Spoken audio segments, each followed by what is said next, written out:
The Immortal's Wine Store. Chapter 550, The Comet That Destroyed Celestial City.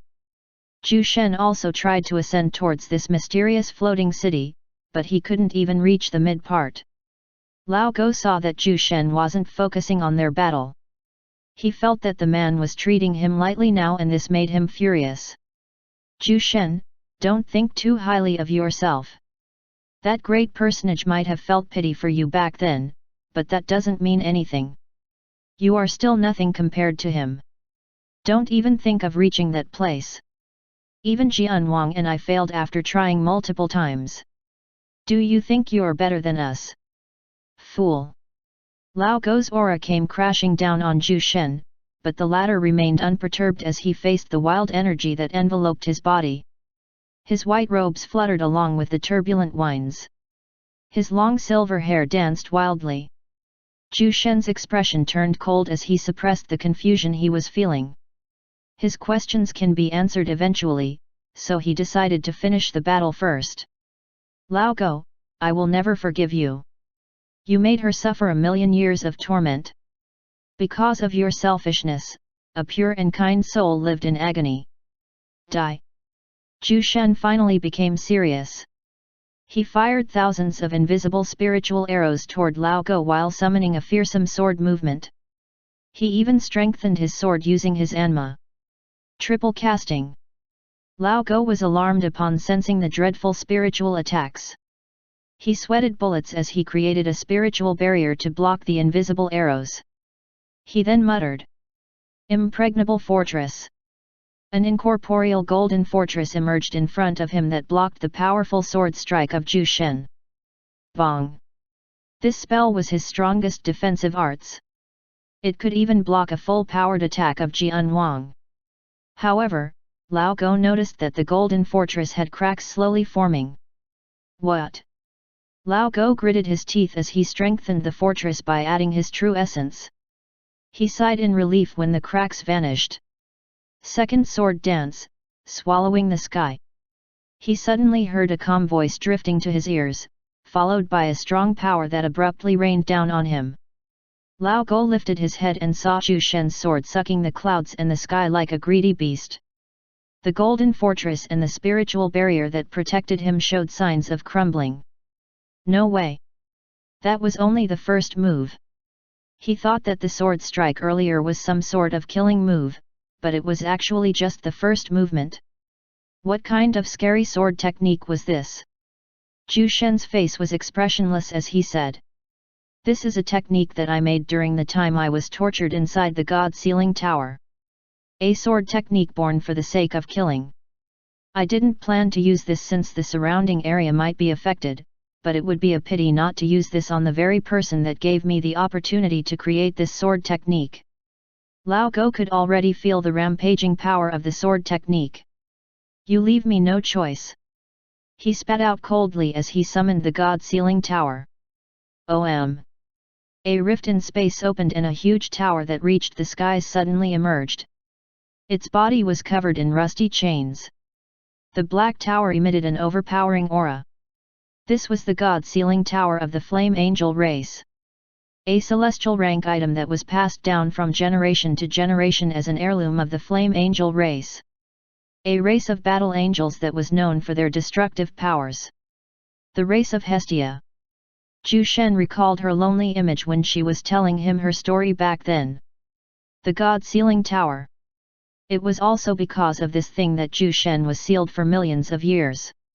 He was tortured and repeatedly mocked. The strong suppressive power of the God Sealing Tower was felt by the living beings thousands of kilometers away. The thick rusty chains around the tower suddenly moved as if they were alive. Thousands of chains slithered towards Zhu Shen like serpents. When he saw the serpent-like chains, Zhu Shen lifted his sword and calmly whispered, "Third sword dance, descent of the comet." Lao Go felt the hairs on his back rising all of a sudden. He lifted his head and saw a huge comet that was so large that it could cover 10 cities placed side by side. "Are you insane? You will destroy a large part of the central region with that attack." Lao Go felt petrified by the power behind the comet. It was impossible to evade it. Lao Go hastily controlled the god-sealing tower. He threw the tower above the skies and poured his true essence without holding back. Seeing this, Zhu Shen grinned. His body was covered in archaic golden symbols. Everyone around the central region was stunned silly when they saw the huge comet descending with unstoppable momentum. What the hell is that? Is this Celestial Emperor Lao Go's power? What is happening? Everyone immediately scrambled at the terrifying sight. They left their houses without hesitation and looked at the central region with worry in their eyes. Who is fighting with Celestial Emperor Lao Go? People from Celestial City said that it was a man named Zhu Shen. Millions of spectators watched the scene with apprehension. No one dared to move closer to the central region. They could sense the rampaging power of the clash between the two Celestials, and even from where they stood, they still couldn't feel at ease. So this is a fight between Celestials. Everyone felt their chests tightening as they watched the battle from afar. The huge comet was closing in and everyone saw a huge black tower controlling millions of rusty chains to hold back the comet. However, the chains slowly melted upon getting closer to the comet. It couldn't be stopped. It came crushing towards the black tower. That was the last scene that everyone saw because they were flung away by the huge force caused by the violent collision. Chapter 551, title at the end of the chapter. The ground was still trembling vigorously. The destructive impact caused by the comet was so tremendous that even the nearby regions were somehow affected. As for the central region, Celestial City was turned into a land of desolation, while tens of cities around it also received major damage. Millions of civilians died and even some experts perished. Look above! Someone shouted in distress. Everyone lifted their heads and saw millions of large burning fragments descending from the skies. It was a rain of lava. We're done for. Run! Flee! Why did I even stay here to spectate the battle? Everyone cried in anguish as they escaped at their fastest speed. However, the rain of lava had already spread in the entirety of the central region. Just as everyone thought that they would burn to death, an invisible force suddenly prevented the rain of lava from burning the central region. The blazing fragments stopped in midair as if someone had paused time. Everyone's mouth turned agape at the shocking sight and they had even forgotten to flee. A figure dressed in white robes appeared above the clouds, looking down at them. He had an expressionless face as he said with an indifferent tone, "Leave while you still can." His voice wasn't loud, but strangely, everyone heard his words clearly. After saying those words, his figure disappeared from their sight. Who was that? Perhaps he is the man fighting against Celestial Emperor Lao Go. I think his name is Zhu Shen. Celestial Emperor Zhu Shen. They etched the name in their hearts as they left the central region. Zhu Shen stared at the bedraggled Lao Go who could barely stand on his feet. He even had to lean on his guandao to prevent himself from falling. The imposing black tower was still standing behind him, but the rusty chains that wrapped around the tower had obviously lessened. Less than half was left after forcefully blocking the huge comet. Covered in cuts and burn wounds, Lao Go glared hatefully at Zhu Shen. The man recklessly used a ridiculous spell that destroyed a huge part of the central region. Lao Go was certain that millions must have died from the impact alone. He thought that he was cruel, but Zhu Shen was even crazier than him. Through his blood-stained eyes, he peeked at Zhu Shen's face and saw no remorse from the man.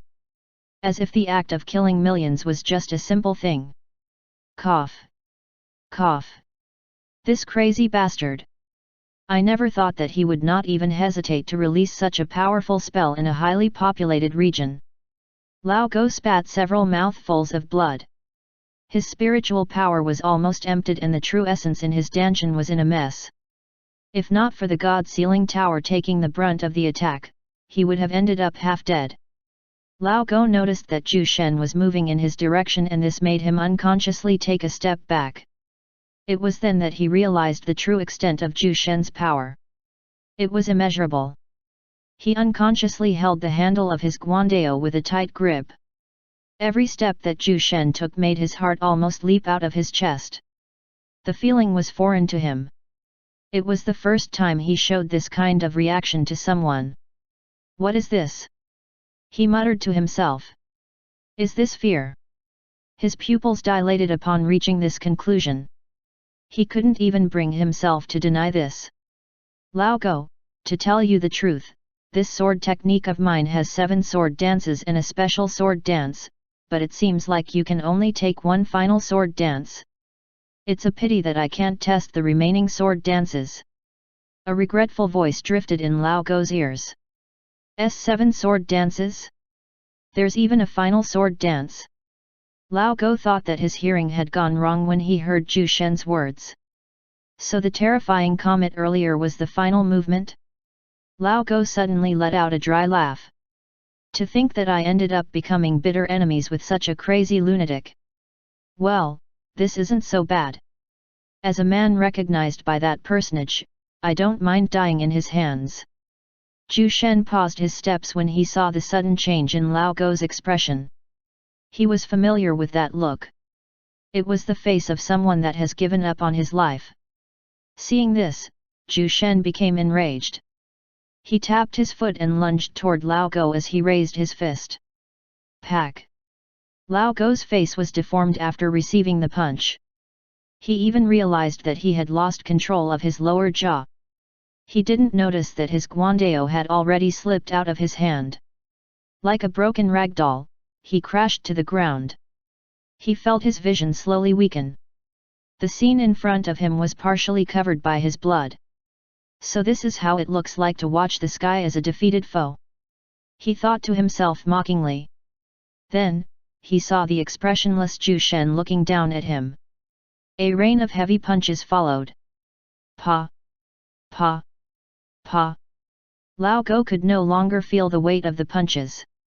His brain failed to register the pain. Is this death? Zhu Shen mercilessly punched the face of Lao Go. You old bastard! Why are you not resisting? Do you think I wouldn't kill you? Zhu Shen didn't stop punching the face of his enemy. His white robes and peerless visage were slowly covered in blood. Pa! Pa! Pa! An hour later, Zhu Shen stared at the headless corpse of Lao Go. Not even a skull remained. A huge puddle of blood, mangled pieces of flesh, and broken bones. It was all that remained of his head. He is finally dead. I couldn't stop myself and ended up killing him right away. Zhu Shen sat in front of the corpse with an empty expression. Chapter 551, Lao Go's Death. Chapter 552, Heavenly Sword Region. Zhu Shen planned to thoroughly torture Lao Go, but when he recalled the old bastard's vacant look earlier, he became incensed and ended up punching Lao Go to death. He glanced at the headless corpse covered in blood and placed it inside his space earring. I'll let Thia handle what remained of you. He muttered as he stood up. He looked around and saw that the black tower was still standing tall. He kept the tower inside his space earring and moved towards the fallen guandao. It was a celestial rank weapon, but only a few among his subordinates used the spear. I'll give this to that brat Kenyet and let him handle it. This would be a nice thing to display in the sword tower's treasury. Now, how do I make things right? Zhu Shen stared at the broken ruins all over him. This demolished land was what remained of the bustling capital of the central region. Zhu Shen thought that he was unfeeling and indifferent about the lives of others, but a wave of guilt overwhelmed him when he saw millions of corpses scattered throughout the central region. They were killed because of him. Zhu Shen closed his eyes and with an earnest voice, he said, I'm sorry. No one answered him. He slowly hovered in midair and announced in a loud resonating voice. In honor of those who died, I will make this land a utopia.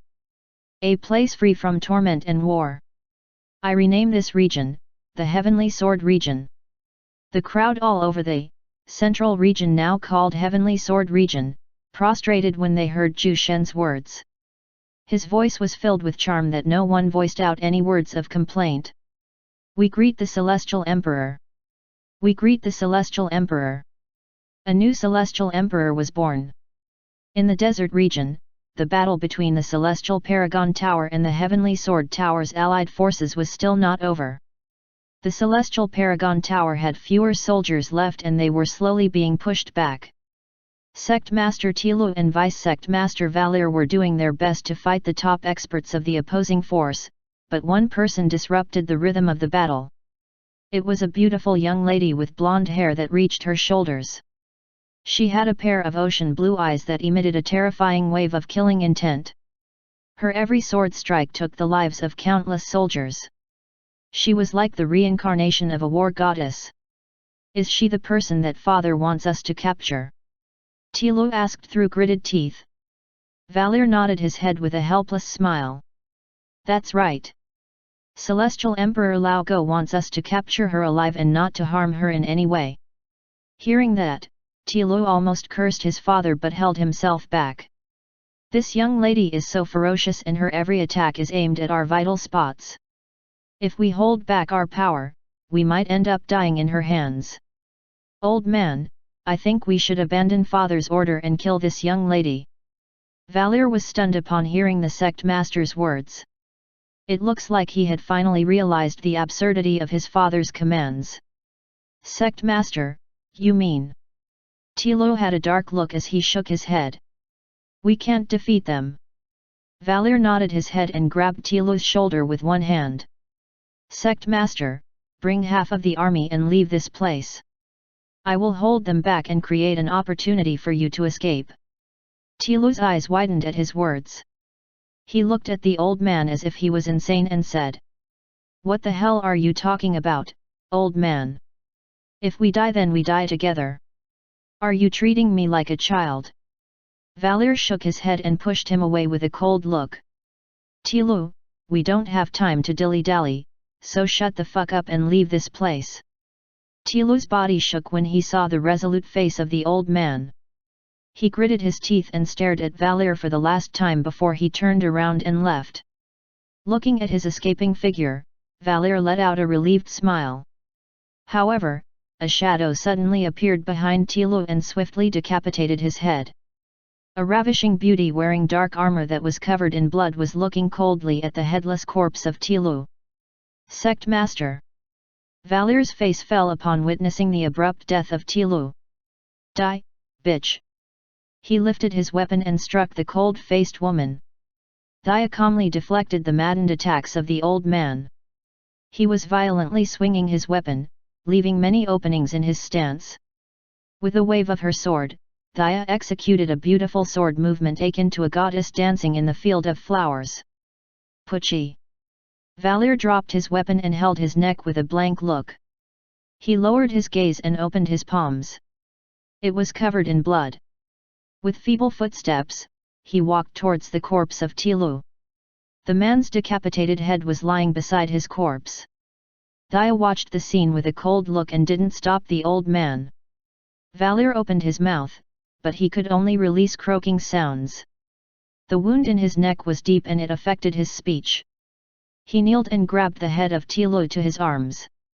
My child. Because Celestial Emperor Laugo rarely showed himself, Valir was the one who raised Tilu the moment he was born. He treated the child of the Celestial Emperor like his own. Slowly, the eyes of Valir lost their radiance. He died while holding the head of Tilu. Thaya let out a sigh and turned around. The battle wasn't over yet despite the death of the leaders. The soldiers of the Celestial Paragon Tower showed no signs of surrendering even after seeing the death of their sect master and vice sect master. In fact, their deaths only served as fuel that strengthened the battle will of these men. Chapter 553, The Comet That Stunned Everyone. Soon, the army of the Celestial Paragon Tower collapsed under the combined might of the Heavenly Sword Tower, Heavenly Melody Pavilion, and the Armored Wyvern Army. The whole desert region became quiet as they witnessed the thrilling battle. However, they were also worried that Celestial Emperor Laugo might direct his hatred on them for merely spectating the battle, but if they also joined the conflict, Celestial Emperor Jianwang might kill them on the spot. They were in a conundrum as to how they should respond to this. In the end, they did nothing and just watched the fight between the two sides. This was the safest option for them, so the two celestial emperors should understand them, right? Meanwhile, the last soldier of the celestial Paragon Tower finally fell. The cheers of the Heavenly Sword Tower and the other two forces were heard throughout the desert region. Victory! We won! The corpses of the celestial Paragon Tower's soldiers were all over the place. The sight made everyone tremble and they were unsure what this event would cause in the coming days. Everyone could already smell the scent of war. They just fought with the Infernals, but another war was underway. It made their insides contort aggressively. Vice Sect Master Thea, we won. For some strange reason, Ice, who was in her human form, spoke with honorifics. It was rare for her to speak in a formal manner since she usually chat with everyone in an informal tone.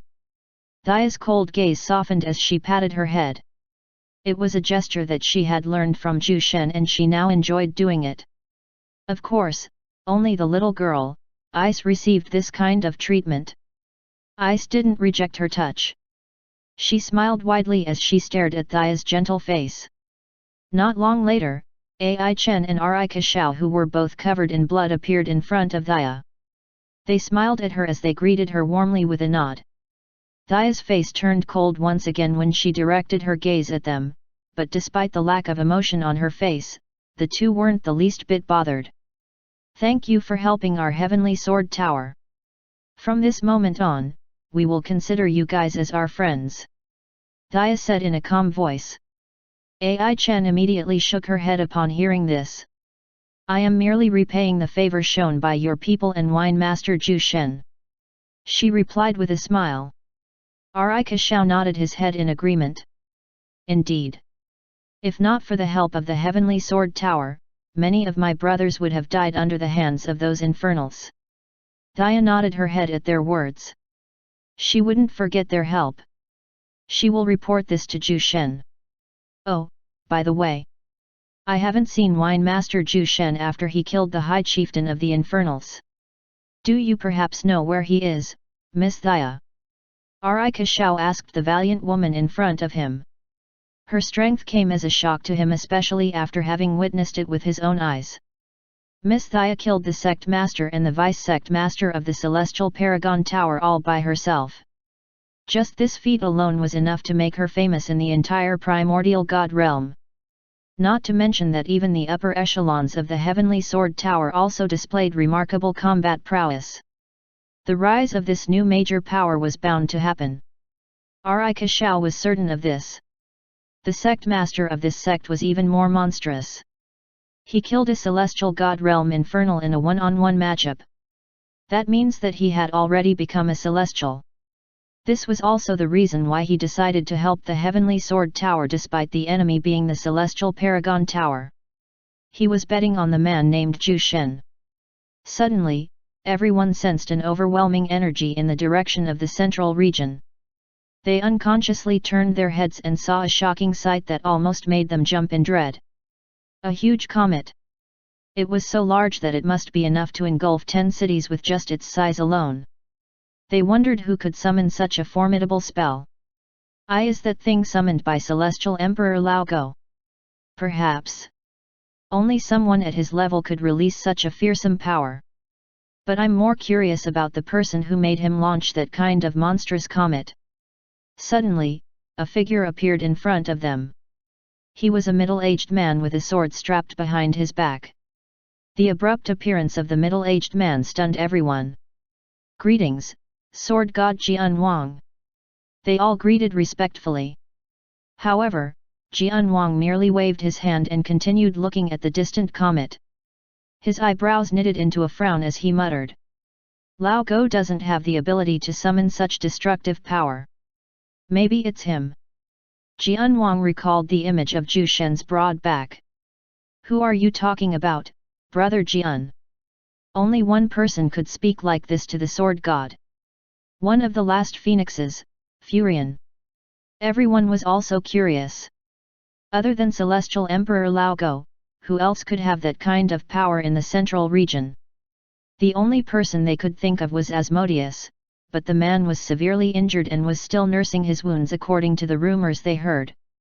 So other than Asmodeus and Lao Go, who could it be? Jianwang was silent for a moment, but no one dared to complain.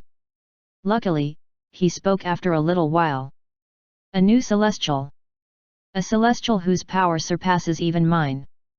I couldn't even fathom the depths of his power. There was a tinge of surprise in his voice as he muttered these words. What? A new celestial? Wait. It seems like we've forgotten something. Wine Master Zhu Shen killed a celestial, right? He's also not here. Could it be that? Everyone became silent. Chapter 554, Marbus. That's right. I think the one who summoned that comet is Zhu Shen. Jianwang was certain of this. He had seen the extent of Lao Go's power and the man wasn't strong enough to release a technique at this level. The only person he could think of was Zhu Shen. The crowd was taken aback by this revelation. I recall a certain individual that goes by the name Zhu Shen millions of years ago. He was a man of remarkable talent with exquisite skill in swordsmanship. At that time, the public believed that he was the fourth strongest in the primordial god realm. That means his power was only beneath the three celestial emperors. An old man dressed in worn-out battle armor suddenly spoke. His words made everyone collectively turn their gazes at him. Now that you mentioned it. There was indeed someone with that name, but I heard that he was killed by Celestial Emperor Lao Go. Unfortunately, I forgot the reason why the Celestial Emperor killed him back then. Another old expert added. The younger experts were confused by their words. They weren't born yet when that person was alive, so they had no idea what the old experts were talking about. Unbeknownst to them, there was a person who revealed a trace of fury when they discussed this. Jianwang sensed this immediately and he sent Thea a perplexed look. Why is this girl suddenly emitting killing intent? Wait. Could it be? No way. A moment of realization flashed in Jianwang's eyes as he stared at Thea's beautiful face. A goddess-like figure overlapped the image of Thea and this made him click his tongue. If everyone is so curious about it, how about we go and visit the central region? Jianwang voiced a suggestion. 4 of the 6 great armies revealed looks of hesitation upon hearing this. They didn't do anything when the Celestial Paragon Tower was killed during the confrontation earlier, so they felt a bit nervous about going back to the central region. After all, that was the territory of Celestial Emperor Lao Go. Meanwhile, Ai Chen, Ri Kashao, and the members of the Heavenly Sword Tower agreed with Jianwang's suggestion. Jianwang saw the worry in the eyes of the 4 major powers. He grinned as he assured them. Don't worry. I won't let Lao Go do anything to you guys. Hearing this, the 4 major powers heaved a sigh of relief and nodded their heads gratefully. In that case, we shall follow Sword God Jianwang's arrangements. Jianwang chuckled upon hearing their words. Wait. Everyone turned their gazes and saw a man with long golden hair and 3 pairs of wings. Seeing him, they immediately cupped their fists respectfully as they greeted him. Greetings, Celestial Emperor Asmodeus. This man was Asmodeus, the strongest array formation maker in existence. Asmodeus' face was still pale. It seemed that he has yet to fully recover. I'll go with you guys, he said as he stared at Jianwang. All right, but you shouldn't overdo yourself. Jianwang patted the man's shoulder. He then turned his gaze at everyone and said. Let's go. Millions of experts departed the desert region under the lead of Jianwang. Zhu Shen glanced at the prostrating crowd. He ended up harming many innocent lives to achieve his goal. In order to correct his mistakes, he decided to reconstruct the entire region and make it his territory. Anyway, he could just transfer the building of the Heavenly Sword Tower and the Dragon Building with the help of Asmodeus array formations. Just as he was thinking about his next plan, someone caught his attention. It was an old man whose beard has reached his knees. He looked feeble with his thin arms and twig-like legs. However, the murky eyes of the old man revealed a trace of brilliance and wisdom. Celestial Emperor, we await your commands. The old man raised his head and gazed at the figure hovering in midair like a deity. The old man's strength wasn't weak either. He was a peak stage heavenly god realm, but his clothes seemed shabby compared to what the others wore. He should be an itinerant cultivator. Zhu Shen thought as he slowly descended to the ground. He stood before the old man and muttered, "What's your name?" The old man didn't dare raise his head upon coming into close contact with Zhu Shen. He could sense the holy aura emitted by the young man that almost made him believe that he was speaking to a god. This one's name is Marbus. An itinerant cultivator of the central region. Marbus didn't notice that his voice was quivering. Marbus, is it? Marbus nodded his head meekly. Marbus, lead everyone here and search for more survivors. Also, I need you to find a trustable construction firm by the end of this day and bring them to me. Zhu Shen planned to repair the destruction he caused in the region. Since this place would be his territory, this was a necessary expenditure. Money is not a problem for him since he already has Lao Go's wealth. Marbus' eyes flashed with a shrewd light upon hearing Zhu Shen's words. He bowed his head and replied, "As you command." He decided to step up for this kind of opportunity and he didn't want to miss it. This was a chance to serve a celestial. A celestial that was so strong that he ended up destroying a large portion of the central region, now called Heavenly Sword Region. Zhu Shen dismissed Marbus and decided to go back to the southern region to meet Elena. He wanted to know why she chose to hide from the spotlight despite being a celestial. However, he suddenly noticed a huge fleet of floating ships moving in his direction. He furrowed his eyebrows and used his spiritual perception to observe the group. "Ho! Have they finished off the army of the Celestial Paragon Tower?" Zhu Shen grinned when he saw the members of the Heavenly Sword Tower among the people riding the flying ships. Chapter 555, The Allied Army Offers Their Assistance. Zhu Shen felt everyone's stare boring down on him, but his face remained calm as he grabbed Lao Go's guandao from his space earring.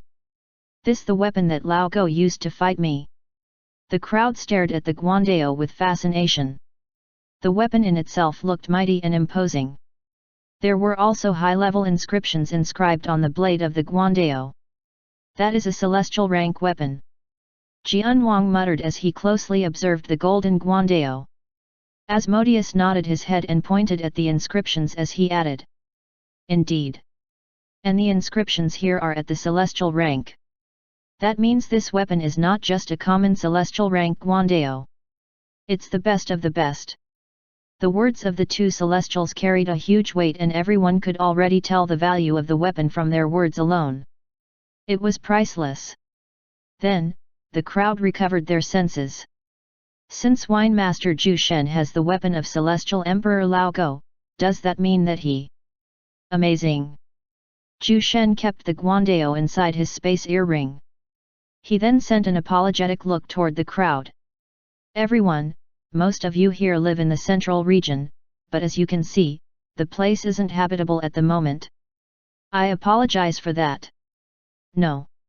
It's fine, Wine Master Zhu Shen. We can just rebuild our territory." Ri Kashao stepped forward eagerly. His bet has paid off. Zhu Shen won against Lao Go. Zhu Shen turned his gaze towards Ri Kashao. This man was the great general of the Armored Wyvern Army. A peak expert beneath the Celestials. General Ri Kashao and the Armored Wyvern Army helped us in defeating the Celestial Paragon Tower. Miss Ai Chen and the Heavenly Melody Pavilion also supported us. Dia's voice wasn't loud, but everyone here were top experts so they managed to hear her voice clearly. Ri Kashao grinned upon hearing her words, while Ai Chen let out a shy smile. On the other hand, the others who chose to stay on the sidelines were regretting their actions. It was a chance to make a celestial indebted to them, but they failed to grasp the opportunity. Too bad. "What are your plans, Zhu Shen?" Jianwang suddenly asked. Zhu Shen glanced at him and answered. "The reconstruction of the central region is the top priority.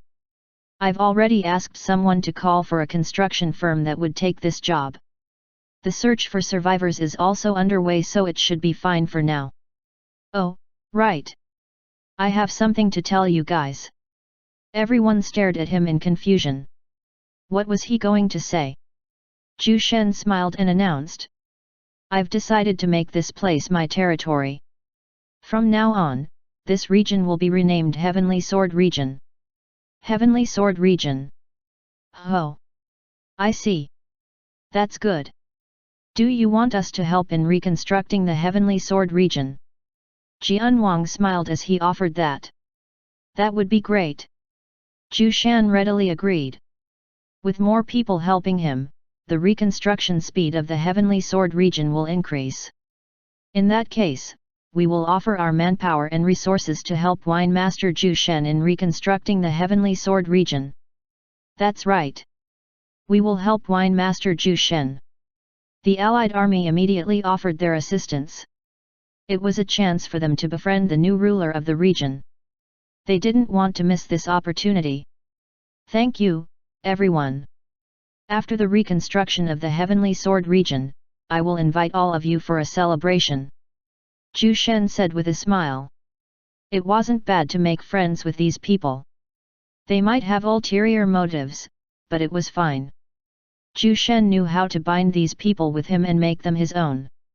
And with that, the allied army immediately divided their workforce to begin the reconstruction process of the Heavenly Sword Region. I have an assistant who works for me.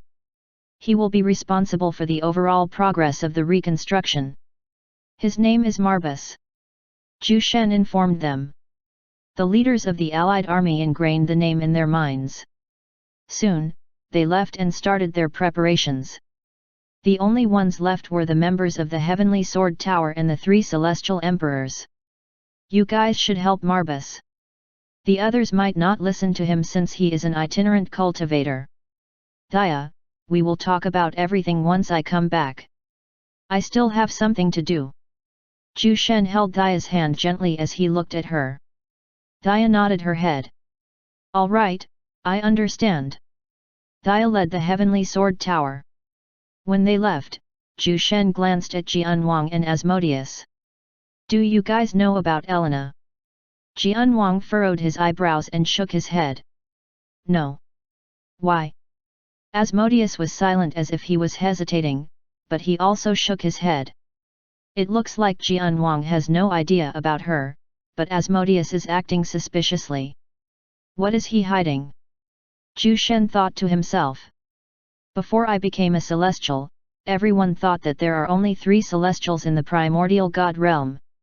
Jianwang, Asmodeus, and Lao Go. What if I tell you that there is actually a 4th celestial? What? Jianwang reacted strongly that he even grabbed Zhu Shen's shoulder. You heard me right. There is a 4th celestial hidden in the outskirts of the southern region. You guys know about the Ionic Ragarwood tree, right? Jianwang and Asmodeus nodded their heads. Elena is an ancient fairy and she is also the guardian of the Ionic Ragarwood tree. I came to know about her existence just recently. So that's how it is. No wonder I feel my senses are messed up every time I go near that place. So there is actually a celestial protecting the Ionic Ragarwood tree in secret. Jianwang muttered, still reeling in shock. Are you planning to meet her now? Asmodeus asked. Zhu Shen nodded his head. I'm curious why she chose to hide from the public. Chapter 556, Immortal Pearl Dew. And just like that, the 3 of them decided to visit the southern region where the Ionic Ragarwood tree stood. The 3 celestials soared through the skies and disappeared in a blink of an eye. Since it was just the 3 of them, they didn't need to slow down their speed. Soon, they arrived in the forested area of the southern region. They could already see the towering tree that pierced the clouds. When they arrived near the Ionic Ragarwood tree, they descended from the skies. Zhu Shen swept his spiritual vision around them and discovered Elena, who was hiding in one of the Ionic Ragarwood tree's branches. Her figure was covered by a translucent fog, making it hard for anyone to get a glimpse of her appearance. Suddenly, enchanting laughter can be heard above them. They turned their gazes and saw a silhouette that was covered by fog. They couldn't clearly see her face, but the outline of her body was perfect. Oh my! Oh my! To think that 3 celestial emperors would visit me on the same day! How wonderful! It would be rude if I remain hidden in the presence of 3 great people. Her melodic voice drifted into their ears. The fog that covered her figure slowly receded. Elena. A lithe and graceful woman with tantalizing beauty and overwhelming charisma. Her snow-white hair was tied in cascading curls, making her look more elegant. Her mischievous eyes revealed a sultry look when her gaze moved towards Zhu Shen. We meet again, Zhu Shen. Even with his sturdy heart, Zhu Shen almost had his soul captivated by this fairy. He chanted a calming sutra in his mind and stared at Elena's face with an unchanging expression. Jianwang and Asmodeus struggled for a brief moment, but they still managed to regain their bearings. Seeing this, Elena smiled at them as if she was amused. She then focused her gaze on Zhu Shen. Earlier, she felt a fearsome power in the central region and she knew right away that it was related to the fight between Lao Go and Zhu Shen. It looks like you have managed to defeat him, Zhu Shen. I'm grateful. Zhu Shen nodded his head upon hearing her words. He knew why she was grateful to him. After all, Lao Go forced her to give him a seed of Aeonic Ragarwood tree and large amounts of Undying God Spring. The old bastard man must have come here often to demand more Undying God Spring for the seed he got from her back then. Now, tell me. What brings the 3 of you here? I don't think you're just here to receive my gratitude, Zhu Shen. Elena was showing a clear interest in this man that she even ignored Jianwang and Asmodeus. Zhu Shen glanced at the 2 people behind him and nodded his head. You're right. We came here to know why you've chosen to stay hidden after so many years. After observing her closely, Zhu Shen was finally able to perceive her power. True essence. Late-stage celestial god realm. Anma. Early-stage celestial god realm. Spiritual power. Peak-stage celestial god realm. Her power shocked him. He finally knew the reason why this woman had such an overwhelming level of seduction. It was because of her spiritual power. It was even greater than his own. Elena's playful look suddenly became serious as she answered. So you came here to know that, huh? You guys know about the 3 towers of Divine Dao, right? This time, her gaze moved towards Asmodeus. The 3 of them nodded their heads. A long time ago, I also tried to ascend that legendary floating city. And the result was... Elena, you promised to never speak about the matters related to that place. Asmodeus suddenly cut off her words, making Zhu Shen and Jianwang surprised. They gazed at him with suspicion, but the man remained silent and just shook his head. Oops! Elena quickly covered her mouth with her hands, acting like a child who said something wrong. Asmodeus, what is happening? Jianwang glanced coldly at Asmodeus. He even grabbed the man by his shoulder. Asmodeus shrugged him off and stared at him apologetically.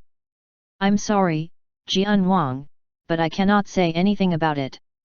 I hope you understand.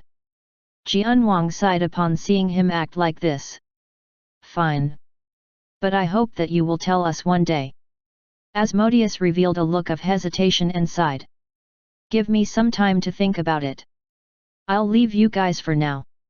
Make sure to come after the reconstruction of the Heavenly Sword region is completed. Zhu Shen said.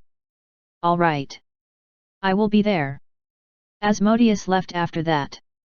Just what is that guy hiding from us? Jianwang muttered to himself with an exasperated voice. Hee hee. Enough about that. I'll bring you guys to my humble abode. Elena giggled as she invited them to her home. The 2 men nodded their heads and followed her. As they walked inside the forest, they saw a small pond that glistened with a golden hue. The pond was releasing a sacred and untainted aura that prevented creatures from getting near it. This was the Undying God Spring.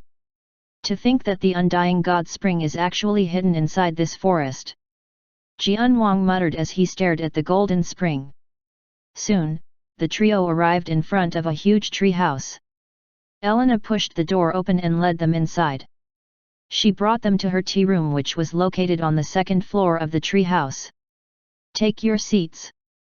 Zhu Shen and Jian Wang grabbed a wooden chair for themselves and sat down. Elena walked in front of a shelf and took one transparent bottle and two empty glasses. This is a personal creation of mine that I called Immortal Pearl Dew. You guys would be shocked if you knew what this thing is made of. She chuckled softly as she poured the contents of the bottle into their glasses. Chapter 557, Asgard. The tea had a vibrant golden color. It was shining resplendently within the glass as if it had a life of its own. Zhu Shen grabbed the glass and took a light sniff. He felt that his mind has instantly become clearer when the refreshing aroma entered his nostrils. Good tea. He could tell right away that this was a tea of the highest quality. Something that he hasn't tasted in his life. Elena smiled gently upon hearing his words. She cupped her face with the palm of her hands and watched the two silently. Zhu Shen gracefully took a sip of the tea with his eyes closed. His actions were refined and filled with elegance, making Elena's eyes shine in admiration. On the other hand, Jian Wang also tried to look like a gentleman, but his actions lacked the charm that Zhu Shen had. Even so, he still didn't lose out in terms of dignity. Seeing this, Elena took out two saucers and placed them on the table. It was a mistake on her part to forget this since it was a necessity during tea sessions.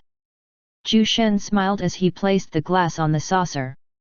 I can tell that you added a generous amount of undying god spring in this tea.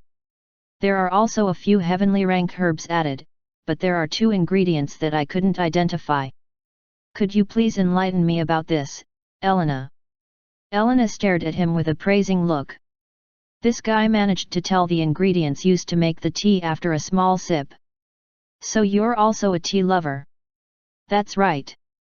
I used 12 heavenly rank herbs as ingredients and 3 celestial rank ingredients. 1 leaf of Ionic Rhagar wood tree for clearing the mind. I used the undying god spring as the base liquid. As for the last ingredient, 1 undying pearl. What? Did you just say undying pearl? Jian Wang, who was quietly listening, became agitated. So that's the final ingredient, hey? To think that you would use such a thing to make your tea. The undying pearl is an item that is classified as something that exceeds the celestial rank, and you actually dare say that it's just a celestial rank ingredient. Zhu Shen's mouth twitched as he stared at Elena. The undying pearl is a natural item that can only be produced by a billion-year-old undying god spring. It only produces one such pearl every 1 billion years. It was an item that has never been seen in the primordial god realm for many years. Jian Wang glanced at Zhu Shen with an exasperated look. You're both the same. You also used celestial rank ingredients to create your wines. The two of you are kindred spirits. Hearing that, Zhu Shen ignored him and just calmly enjoyed the tea. Oh? I want to try Zhu Shen's tea. Elena eagerly said. He's selling his wines cheaply. I don't know what has gotten in his head. If it was me, I would price those wines excessively. Jian Wang shook his head with a wry smile. Zhu Shen placed the glass on the saucer and turned his gaze towards Elena. I'm planning to move my wine store to the Heavenly Sword region. I would like to invite you to join us in the celebration. Elena pondered deeply upon hearing that. She had a hesitant look on her face as if troubled by something, but in the end, she flashed a smile as she asked him. Are you sure that you want to invite me, Zhu Shen? Her enchanting voice carried deep meaning, but Zhu Shen simply nodded his head at her. Of course. He answered. You might regret it, Zhu Shen. A look of worry flashed in her gaze for a moment, but she hurriedly concealed it when Zhu Shen glanced at her. It's just a celebration. If you don't want to come, then it's fine as well. Zhu Shen shrugged his shoulders. Elena sighed in her heart. What should I do? She wanted to see the world beyond this limitless forest, but an ancient promise has bound her in this place. If she were to break the promise, that person might be furious. Zhu Shen, if I leave this forest, the people from that place might come down to punish me. She muttered in a helpless voice. Are you talking about the floating city? Zhu Shen frowned as he looked at her. Jian Wang also put his glass down and stared at them with a serious expression. Elena summoned a spiritual barrier around her house and nodded her head. That's right. The floating city is called Asgard. Don't ask me anything about it since I also don't know much about that place. However, I know a few things about the three towers in Asgard. This time, Zhu Shen and Jian Wang remained silent and listened to her. The first one is called the Hall of Life and Death. It is responsible for guiding the souls of those who had died in the primordial god realm. The next one is called the Hall of War and the last one is called the Hall of Creation. Zhu Shen and Jian Wang were both silent at her words. From the looks of it, the floating city called Asgard had a mysterious history that nobody in the primordial god realm knew about. Do you have information about the last two halls? Zhu Shen asked. I only knew of the Hall of Life and Death since I knew the Hall Master. The Hall of Might is responsible for the safety of Asgard and I have no idea about the Hall of Creation. She answered. Asmodeus. He is a Hall Master of one of those three halls. Am I right? Elena glanced at Zhu Shen and nodded her head. She wasn't surprised that he had reached this conclusion. Asmodeus' actions were so obvious that even Jian Wang, who only had swordsmanship in his mind, was already suspicious of him. Asmodeus is the Hall Master of the Hall of Life and Death. He was also the person who told me about this information. Although, he only told me about the superficial details. I see. Zhu Shen leaned on his chair and closed his eyes. Asmodeus wasn't that strong in terms of fighting prowess, but he should be able to fight equally against Jian Wang if he used his array formations. A person like this was a Hall Master of Asgard. That means the other two Hall Masters were at least on the same level as him. Zhu Shen's mind began processing the possibilities with the information he got from Elena. Chapter 558, title at the end of the chapter. The information they got from Elena was shocking. However, Jian Wang's eyes shone with vigorous energy for some reason. As if a fire that was stoked, blazing ferociously. Seeing this, Elena scoffed. Jian Wang, you might be a late-stage celestial, but don't underestimate the two Hall Masters of Asgard. According to Asmodeus, he is the weakest among the three of them. The Hall Master of the Hall of Might in particular is very domineering. He was also the reason why I didn't dare to come out of this forest. He told me that if I stepped foot outside this forest, he would forcefully take me as his bride. I don't even know his name and I also couldn't discern his power. Jian Wang stared at her. A burning battle intent flashed in his eyes. I've been stuck in my swordsmanship for many years and even my cultivation hasn't progressed much. Now that I have someone to look forward to, I'm more motivated to train my skills. He said as he clenched his fists. What about the Hall Master of the Hall of Creation? Any information about that guy? Zhu Shen asked while looking at her. Elena shook her head as she answered. That's all I know about them. If you guys want to know more, you should try asking Asmodeus. You three seem to be so close. Now that she mentioned it, Zhu Shen thought about his first encounter with Asmodeus. The guy brought him to hell and even taught him about array formation making and weapon crafting. They weren't even close at that time, but the man offered his knowledge without hesitation. I don't think that's possible. Jian Wang shook his head. No. I think it is possible. Zhu Shen's words shocked the two. What do you mean, Zhu Shen? Jian Wang gazed at him in confusion. Think about it. He seems to be conflicted internally. Perhaps there is a dispute between him and the two Hall Masters. Although I'm not certain of this. Zhu Shen muttered as he lifted the glass to his lips. Sib. He placed the empty glass on the saucer. He then took out a handkerchief and wiped his lips. The other two could only glance at him with fascination. It's better if you stay here for now, Elena. We still have no concrete information about the military prowess of the two hall masters, and even Asmodeus is still a mystery. Zhu Shen said in a calm voice. I know. I wanted to go with you guys, but I can't. Elena revealed a look of melancholy. I have a proposal that you might find attractive. Jianwang and Elena turned their gazes at Zhu Shen, wondering what the man was up to. Oh? All right. Tell me. If it's good, I might agree. Elena covered her mouth as she chuckled seductively.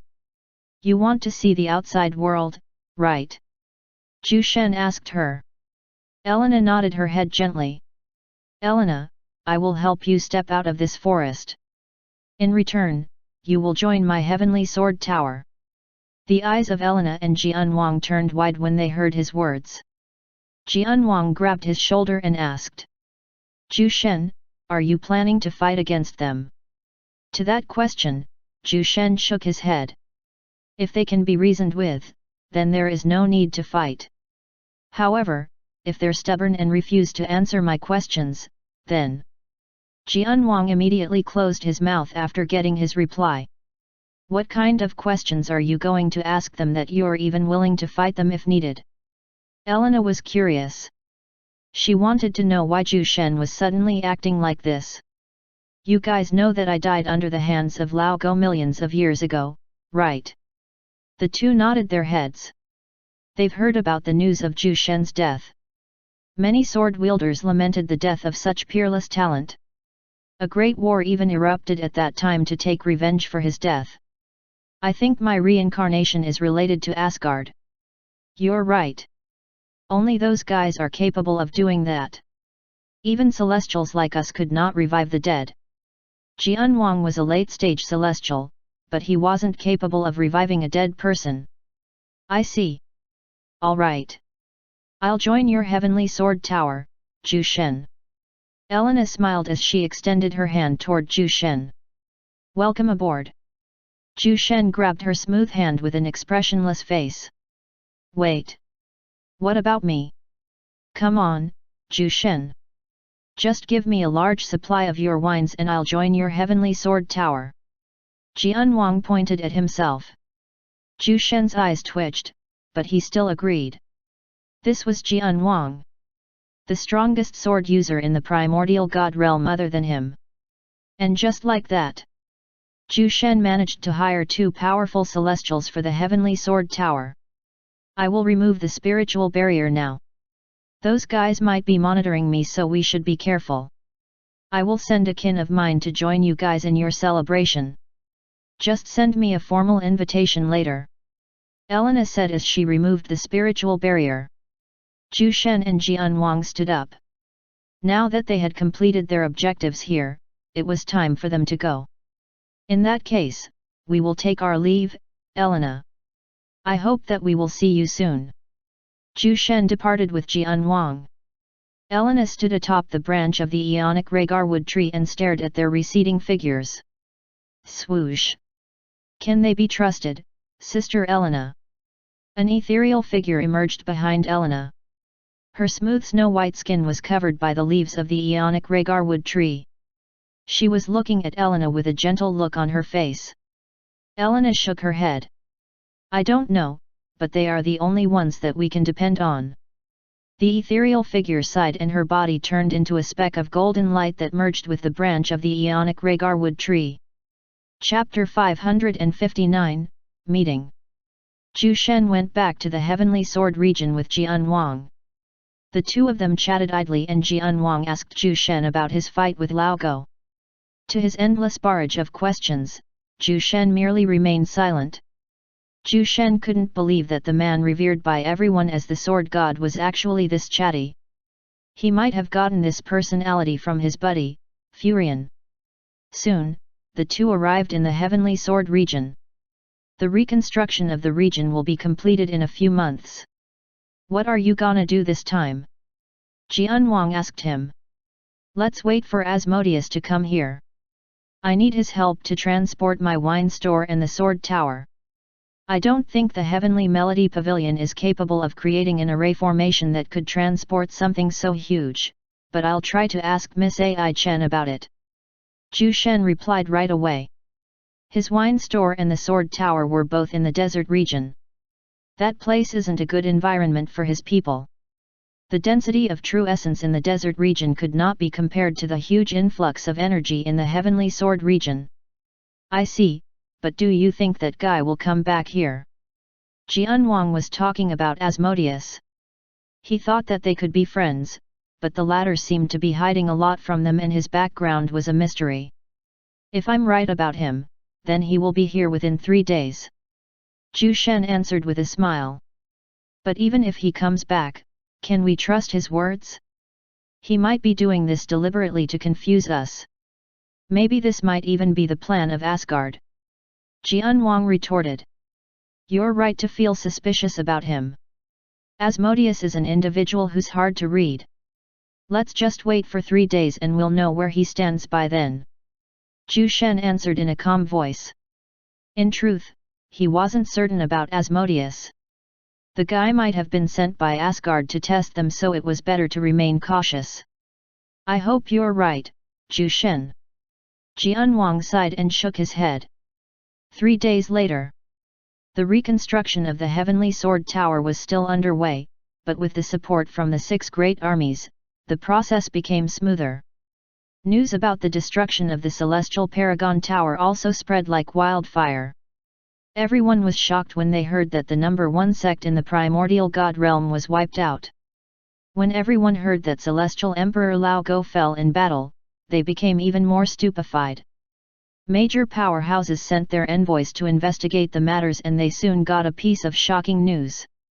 Zhu Shen, a new celestial, killed Lao Go. He then claimed the central region as his new territory and renamed it the Heavenly Sword region. After hearing this news, the silent powerhouses immediately sent their people to offer their support to the new celestial. Millions of people were working hand in hand to restore the Heavenly Sword region.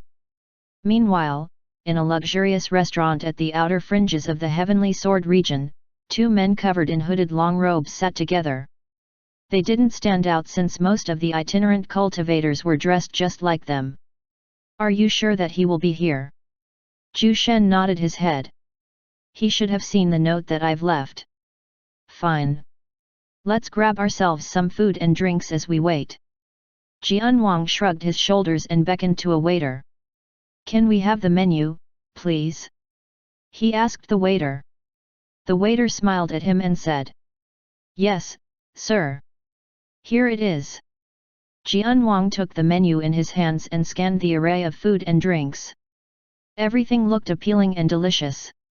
Luckily, this restaurant wasn't destroyed in the battle between Zhu Shen and Lao Go. I'd like 3 portions of Earth Dragon steak. Just medium rare for the meat. And 3 large glasses of mesmerizing juice. Jianwang didn't bother to ask for Zhu Shen's opinion and just randomly chose the ones that looked delicious. The waiter gently nodded his head. 3 portions of medium rare Earth Dragon steak and 3 large glasses of mesmerizing juice. Do you want to add a few side dishes or desserts? Let's see. This, and this. Jianwang pointed at a few desserts and side dishes. All right. Please wait for your orders. The waiter bowed and left. The people here are very professional. Jianwang nodded his head in praise. That's not surprising. This restaurant is owned by the Heavenly Melody Pavilion after all. Zhu Shen casually said. Suddenly, the 2 of them felt a strong spiritual power scanning the restaurant. He's here. The 2 glanced at each other. They were inside a private room, but they had already informed the servants that someone would come to join them. This way, sir. They heard the voice of a servant outside their room. Knock. Knock. Soon, the servant came inside their private room with a disguised Asmodeus. You came. That's good. Jianwang snorted. Take a seat. We have already ordered food and drinks. Zhu Shen pointed at a seat opposite him. Asmodeus greeted the 2 with a nod of his head. He then sat in front of Zhu Shen. What do you want from me? Asmodeus didn't beat around the bush. His presence here was already against the rules of Asgard, but he had already placed an array formation that prevented the others from spying on the restaurant. Jianwang was silent and he just stared at Asmodeus. Asmodeus, tell us what you know about Asgard and we will help you in return. I'm sure that there is something going on between you and the other two hall masters. Zhu Shen said in a calm voice. Asmodeus' eyes narrowed into slits. It looks like Elena has told you about a few things. Chapter 560, Hecate and Lilith. Zhu Shen smiled when he saw the change in his expression. It looks like he was right about his guesses. Asmodeus was in opposition with the other two hall masters. Now, the only problem was how he would manipulate the conversation to their advantage. You can't blame her. Elena is just doing her best to regain her freedom. Someone like her would never want to be tied down. You should know more about her since you know her much longer than I do, Asmodeus. Sigh. Asmodeus sighed and leaned on his chair while rubbing his temple. How the hell did Zhu Shen know about the friction between him and the two hall masters? He didn't recall saying something like this to Elena. Knock. Knock. Knock. A clear knocking sound made them pause their conversation. Come inside. Zhu Shen said in a low voice. The waiter came back, pushing a trolley with 3 large portions of medium rare earth dragon steak. The distinct meaty aroma spread around their private room, making the accumulated stress in their minds to be washed away. Behind the waiter were 2 servants who were also pushing a trolley with all sorts of desserts and side dishes. The mesmerizing juice that Jianwang ordered was also there. The waiter and the 2 servant girls smiled as they silently placed the food dishes on their table. They were quick with their work and after moving everything to their table, they bowed and left the private room. The room was now filled with different aromas. The premium cut medium rare steak was still piping hot. Well, you guys can talk. I'm not good with these kinds of conversations anyway, so I'll just quietly listen here. Go on. Jianwang grinned as he grabbed a plate that was filled to the brim with cut slices of steak. He grabbed the knife and fork and began devouring the meat like a gluttonous beast. Zhu Shen's mouth twitched when he saw the sword god he once admired act in an uncouth manner. He was even wondering if this guy was an impostor. Let's talk as we eat. Zhu Shen said when he saw that Asmodeus was looking at the dishes with a shining gaze. Sigh. These two are foodies. Asmodeus immediately nodded his head. What were you saying again? Asmodeus glanced at Zhu Shen as he wiped the oil stains on his lips using a clean cloth. Jianwang, I want information about the 2 hall masters. Zhu Shen glanced at him with a serious look. They had no idea about the strength of the 2 hall masters. They don't even know anything about their military prowess. Zhu Shen wanted to know more about them before he would decide to do something. Asmodeus placed the knife and fork down. He was contemplating whether to tell Zhu Shen about it or not. He had a deep grudge against the Hall Master of the Hall of Might. It was because of him that he had to live in hell for millions of years. The Lord of Asgard also favors the man greatly because of his strength, so he couldn't do anything to him. However, the person that bothered him greatly was the Lord of Asgard. Asmodeus couldn't get a clear picture of what the Lord was planning.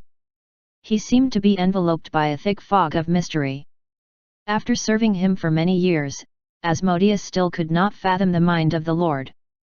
He took a deep breath as he mentally prepared himself, and with a solemn look on his face, Asmodeus finally replied. Hecate, the Hall Master of the Hall of Might, is a peak stage body strengthening expert. His physical body is impervious to true essence attacks, and even elemental spells could hardly damage him. That man is like a walking fortress, a true expert that could dominate the entire primordial god realm with his physical strength alone. Zhu Shen frowned upon hearing this, and even Jianwang, who was happily eating his steak, suddenly became silent. From the way Asmodeus described the man, Hecate was an individual with an unbreakable body. With a physical body that was impervious to elemental spells and true essence, he was indeed worthy of the moniker, Walking Fortress. Asmodeus continued. Hecate has 2 celestials under his command, a fire mage at the early stage celestial and an archer with the same cultivation base. The army under their command numbers in millions, and they are roughly comparable to about 10 of the great armies level who fought with the Infernals recently. However, this is just a rough estimate of their power from what I've seen when I last visited the Hall of Might. The faces of Zhu Shen and Jian Wang became somber when they heard this. The strength of Hecate in the Hall of Might was beyond their expectations. Even Zhu Shen, who was confident of his power, felt a bit distracted. He might be able to stand equally against Hecate, but his subordinates might not be able to suppress the army of the Hall of Might. He needed to form a much stronger army and unite the forces of the new Heavenly Sword region. Zhu Shen couldn't live peacefully after knowing about Asgard. The floating city might not be taking action right now, but who knows when they would brandish their claws to the people of the primordial god realm. With a calm look on his face, Zhu Shen stared at Asmodeus and asked, "How about the Hall of Creation? Are they as strong as the Hall of Might?" If the Hall of Creation was as strong as the Hall of Might, Zhu Shen would have to change his plans. Luckily, Asmodeus shook his head. "No. The Hall of Creation is much weaker than the Hall of Might in terms of military prowess. However, the Hall Master of the Hall of Creation, Lilith, is not an easy opponent. Her spiritual power has reached the very peak of the celestial god realm. Her ability is very troublesome, but we don't have to worry about her. She is not my enemy." Chapter 561, 5 months. Lilith doesn't involve herself with the dispute in Asgard. She usually remains in her abode to cultivate if she has nothing to do. The only one we should be wary of is Hecate and his minions. Though we still have to be careful with the reaction of the Asgard Lord. Asmodeus muttered solemnly. In truth, he was more worried about the Lord. They still have a chance to defeat Hecate in the Hall of Might, but the same thing couldn't be said if the Lord of Asgard was involved. He was someone whose strength has already exceeded the realms of celestials. Zhu Shen remained silent after hearing everything from Asmodeus. Just the strength of Hecate in the Hall of Might alone was already shocking. It was relieving to hear that the Hall of Creation was not an enemy. "What are you planning, Zhu Shen?" Asmodeus eyed him curiously, wondering what Zhu Shen would do after hearing the strength of Asgard. Zhu Shen leaned on his chair and closed his eyes as he pondered deeply. The only enemy on the surface was Hecate in the Hall of Might, but Lilith in the Hall of Creation might intervene if a war erupts. Although it wasn't likely to happen based on Asmodeus' description of Lilith, Zhu Shen had a nagging feeling that they might be facing the two in battle.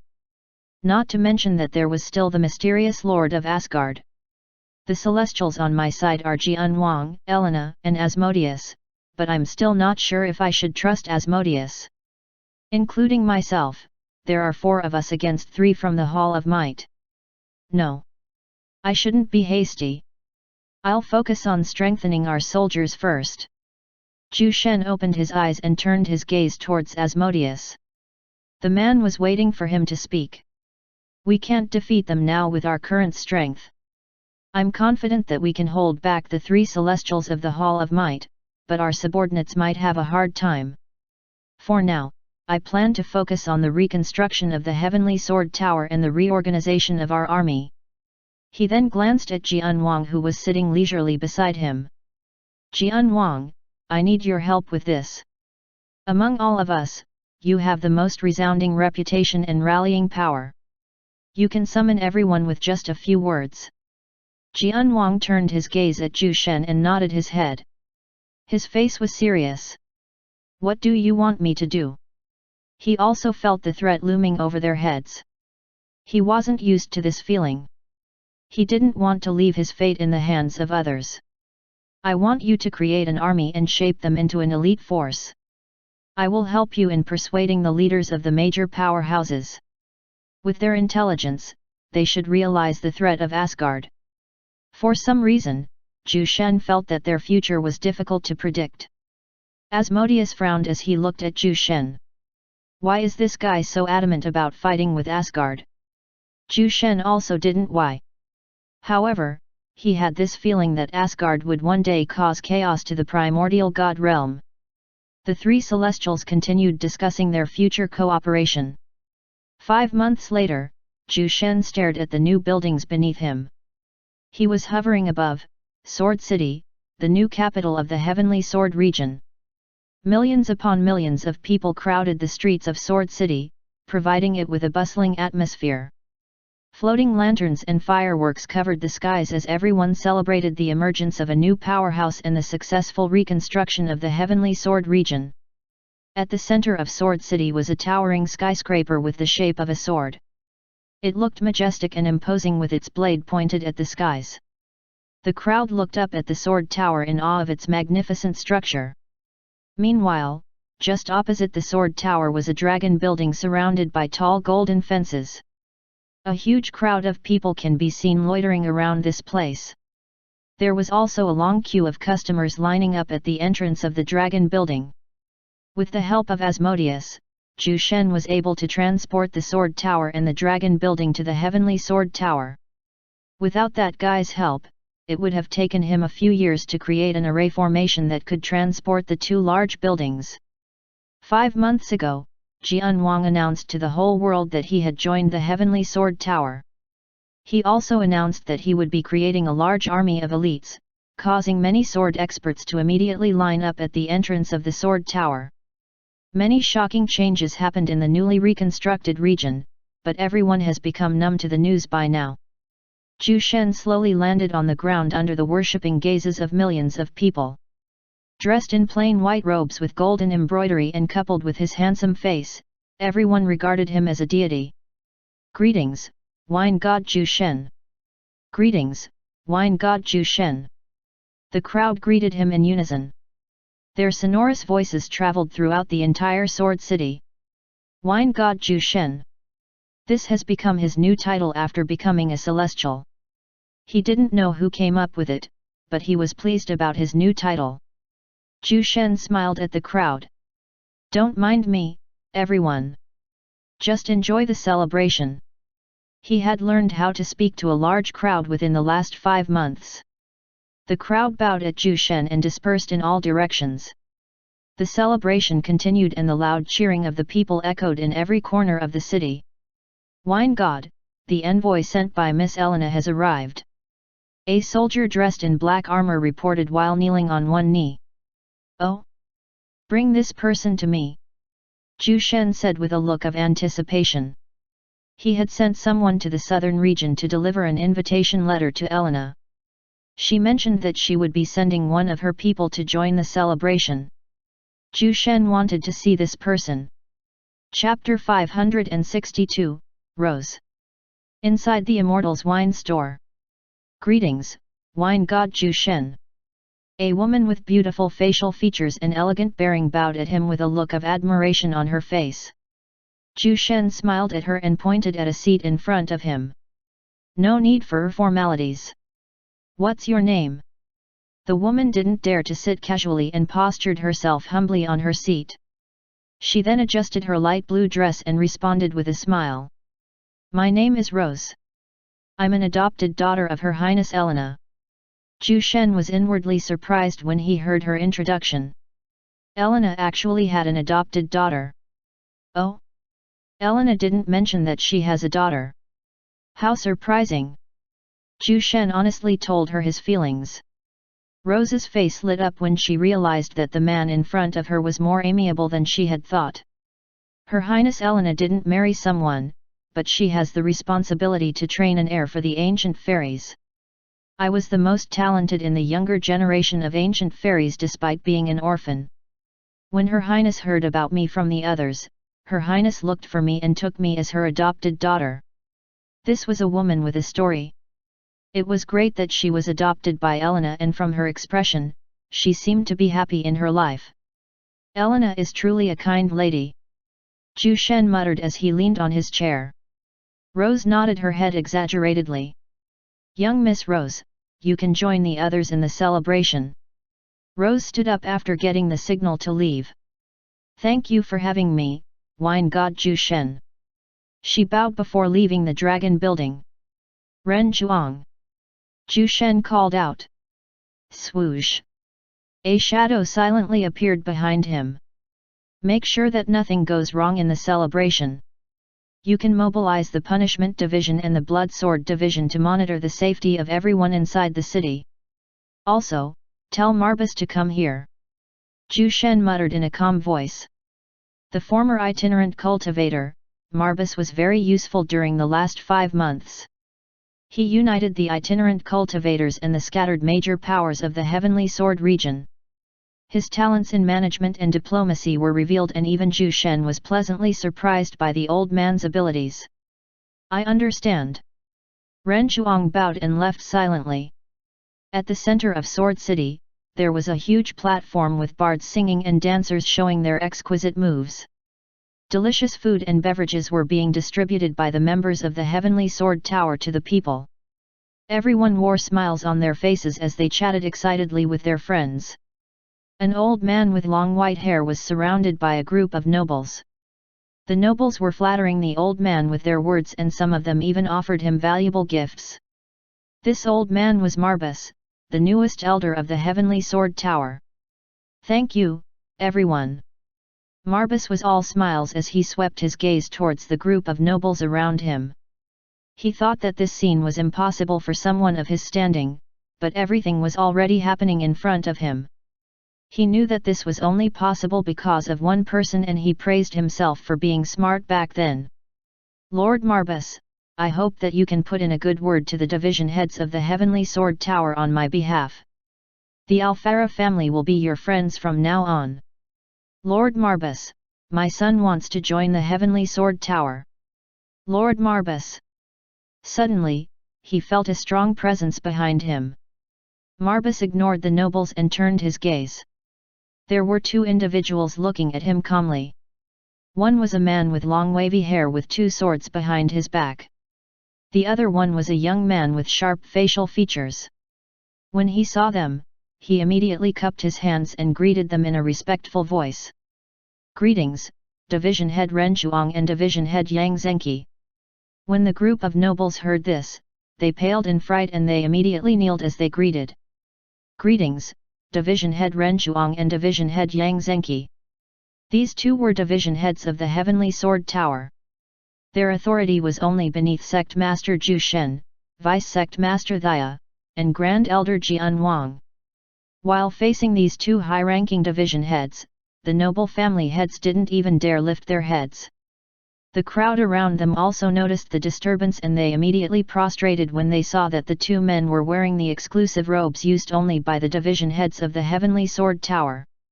Marbus, the sect master wants to see you. He is inside the dragon building.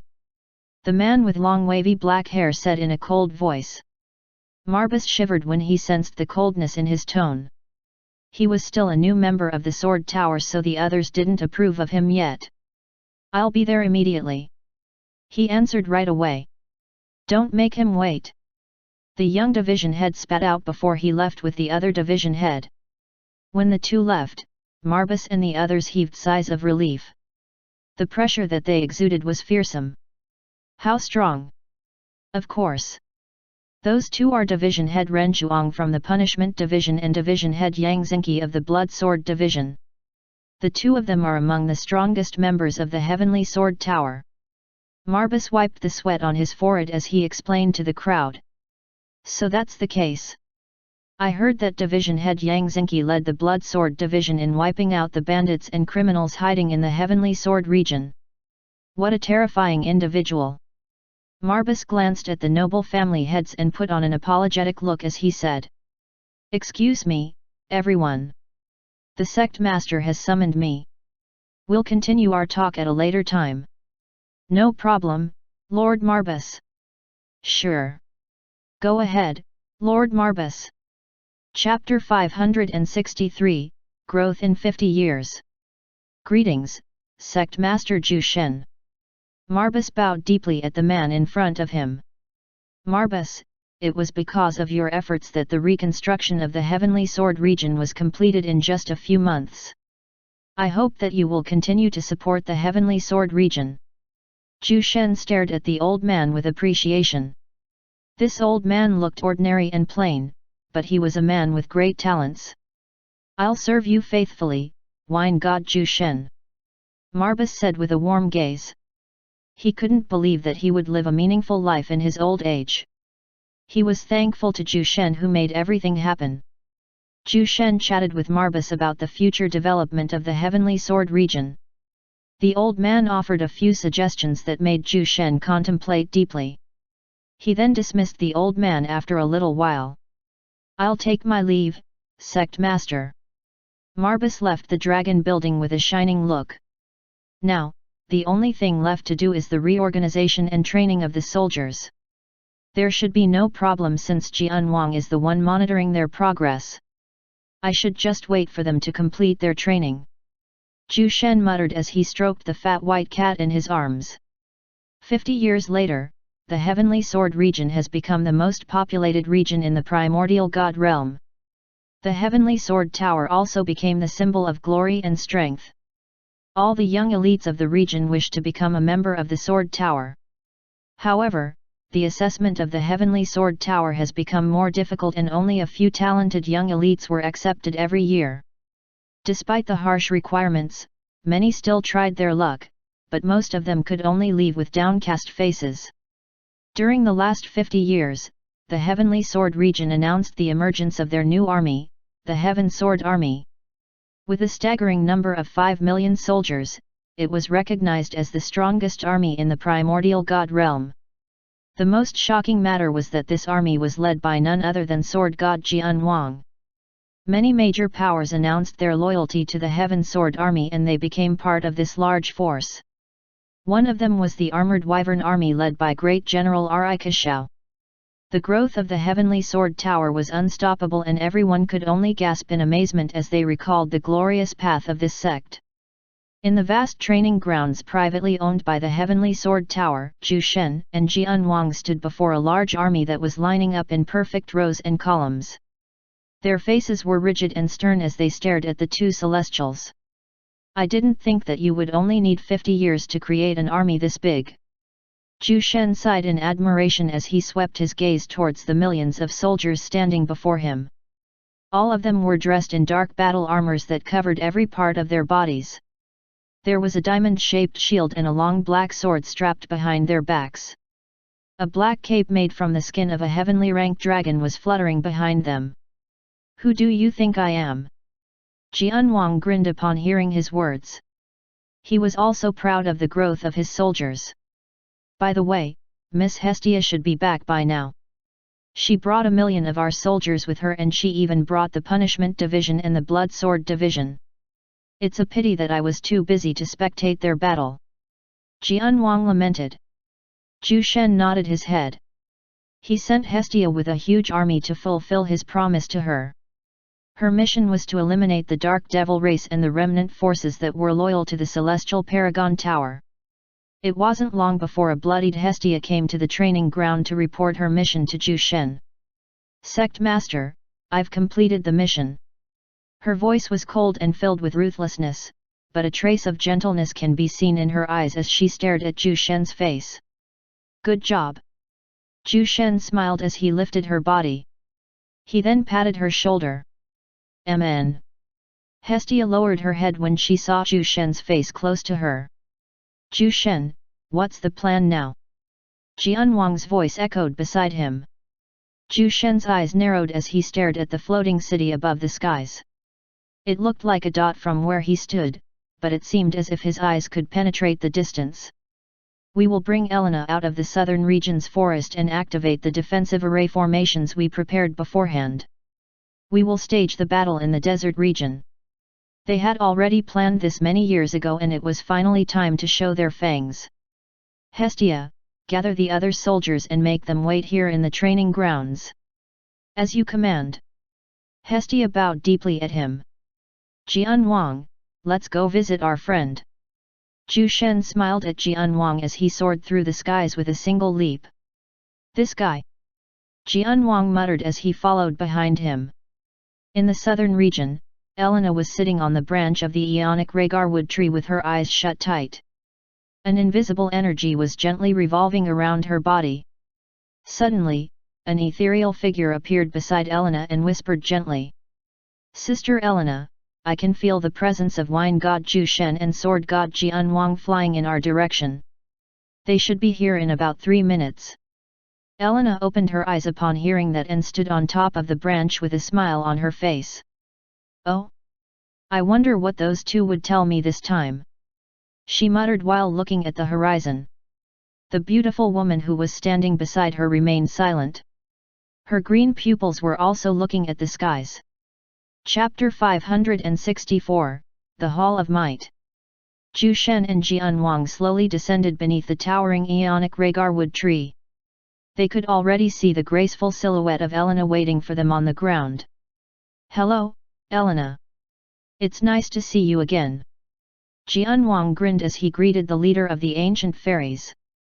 He also turned his head to look at the woman who was standing behind her, but he couldn't remember this person. Zhu Shen nodded his head as he looked at Elena. When he moved his gaze towards the woman behind her, Zhu Shen revealed a look of surprise as he muttered. This young lady must be the spirit body birthed by the Ionic Ragarwood tree. He could feel the dense spiritual power wrapped around the woman's body. She also had the refreshing scent of the Ionic Ragarwood tree's leaves. Elena gasped in surprise after hearing his words. Nothing can truly escape your eyes, Zhu Shen. This is Elisir and she is indeed the spirit body of the Ionic Ragarwood tree. Elisir hid her surprise as she lightly bowed her head in greeting. It's a pleasure to meet the two top experts of the primordial god realm. Oh. Jian Wang glanced at her with an intrigued look on his face. Only a few spiritual plants would give birth to a spirit body and it rarely happens even to celestial rank spiritual plants. What brings the two of you here? Could it be that you are here to personally deliver another batch of wines for me? Elena coyly stared at Zhu Shen as she grabbed his arms. The wines sent by Zhu Shen were all high-quality products and even Elisir praised them. Zhu Shen could feel the soft bulges that were rubbing his arms. He gently pushed her away and responded in a serious voice. It is time for you to leave this forest. Elena's face changed when she heard his words and she immediately summoned a spiritual barrier to cover the entire forest. Zhu Shen, what are you saying? They might be listening to us right now. Zhu Shen's expression was still calm as he replied. It doesn't matter. All the preparations have been set. Don't you want to leave this forest? That. I do. Elena said meekly. Then go with us and fight for your freedom. Zhu Shen grabbed her shoulder firmly as he looked into her eyes. Elena gulped. His golden pupils were the most mesmerizing thing she had ever seen. So it's finally time, hey? Zhu Shen nodded his head. Bring your forces and we will set off immediately. Okay. Give me an hour to call my soldiers. Elena nodded her head. Although she had been stuck inside this forest for many years, she was still secretly building up her forces with the help of her adopted daughter, Rose. After an hour, Elena came back with millions of elves and forest druids. There were also tens of thousands of giant walking trees among her army. They were more famously known as treants. Looking at the army behind Elena and Elisir, Jian Wang and Zhu Shen couldn't help but praise her silently. I've been hiding in secret inside this forest, so only Rose is handling the army. I also didn't know that the army would grow this large. Elena whispered awkwardly when she saw the admiring gazes of the two men. So that's how it is. To think that the elegant and kind-hearted Rose actually had the talent to organize a large army. Let's go. Zhu Shen took out the flying ships that he had bought from Asmodeus. These vehicles were handy so he didn't hesitate when he purchased them at a large price. Board the ships. Rose commanded the army in a loud voice. Soon, hundreds of flying ships soared through the clouds. The normal civilians of the southern region were stunned when they saw the flying ships in the skies. Standing on the bow of the largest flying ship, Zhu Shen took out his communication crystal. Asmodeus, call your forces and bring them to the desert region. Bring the Heaven Sword army with you since you have the most number of flying ships. We will wait for you there. Hey! All right. I'll mobilize my forces immediately. A stunned voice can be heard behind the shining crystal. Zhu Shen hung up the call and kept the crystal back inside his space earring. Meanwhile, inside a luxurious mansion that was on top of the floating city, a 2-meter-tall man wearing an eye-catching red battle armor abruptly stood up from his seat. He had a dark expression on his face as he muttered with a cold smile. Elena has finally run out of patience. He then glanced at the two men in front of him and said, Troy, Sebastian, prepare the wedding gifts. It's time to meet my bride. Oh! Troy, a man with an athletic figure dressed in light silver armor, revealed a look of interest. There was a long bow made of adamantine strapped behind his back. Yes, Hall Master Hecate. A man with fiery red hair dressed in long golden robes responded with a respectful voice. Hecate, the Hall Master of the Hall of Might, grinned. We will depart tomorrow, so have everyone prepare a magnificent entourage. I don't want my bride to look down on me. Hecate's eyes flashed with a passionate look when he recalled the peerless image of Elena. She was the only woman who could compare to Lilith in terms of appearance. He had been patiently waiting for her to come out of the forest and finally take her as his bride. Hall Master, what if she rejects your proposal? Troy asked while looking at Hecate. Hecate's face turned cold upon hearing that. He turned his gaze towards Troy and muttered. Then I will capture her and make her regret it. Troy swallowed down the words he was about to say when he saw the expression of the Hall Master. Luckily, the man didn't swat him to death. Chapter 565, Before the War. In the desert region, an army of 10 million soldiers stood in attention. The faces of the soldiers were covered in sweat because of the sweltering heat. However, none of them complained. At the forefront of this huge army, there were 4 figures seated before a table. The only thing that shielded them from the glaring heat was a huge umbrella that hovered above them. Hecate should have noticed that Elena had left the forest. That guy is seriously obsessed with her, so he might be here in a few hours. Our soldiers should be enough to handle their men, and the only one I'm worried about is Lilith. We don't know for sure if she would allow us to kill Hecate. I'm not even sure if we could kill that man. Asmodeus rubbed his temples. Hecate was known in Asgard as the walking fortress. That man's physical body was immune to any form of physical damage, and he even has a celestial rank armor which enhanced his sturdiness and defense. Zhu Shen and I will take care of Hecate. You two have to finish off Troy and Sebastian as quickly as you can. I don't believe that we could not kill him if all 4 of us join hands in fighting him. Jianwang muttered under his breath. Elena, where is Elisir? Zhu Shen suddenly asked. Elena turned her gaze towards Zhu Shen and smiled. She's with the Treants. That girl is not good at plotting military tactics, so just let her be.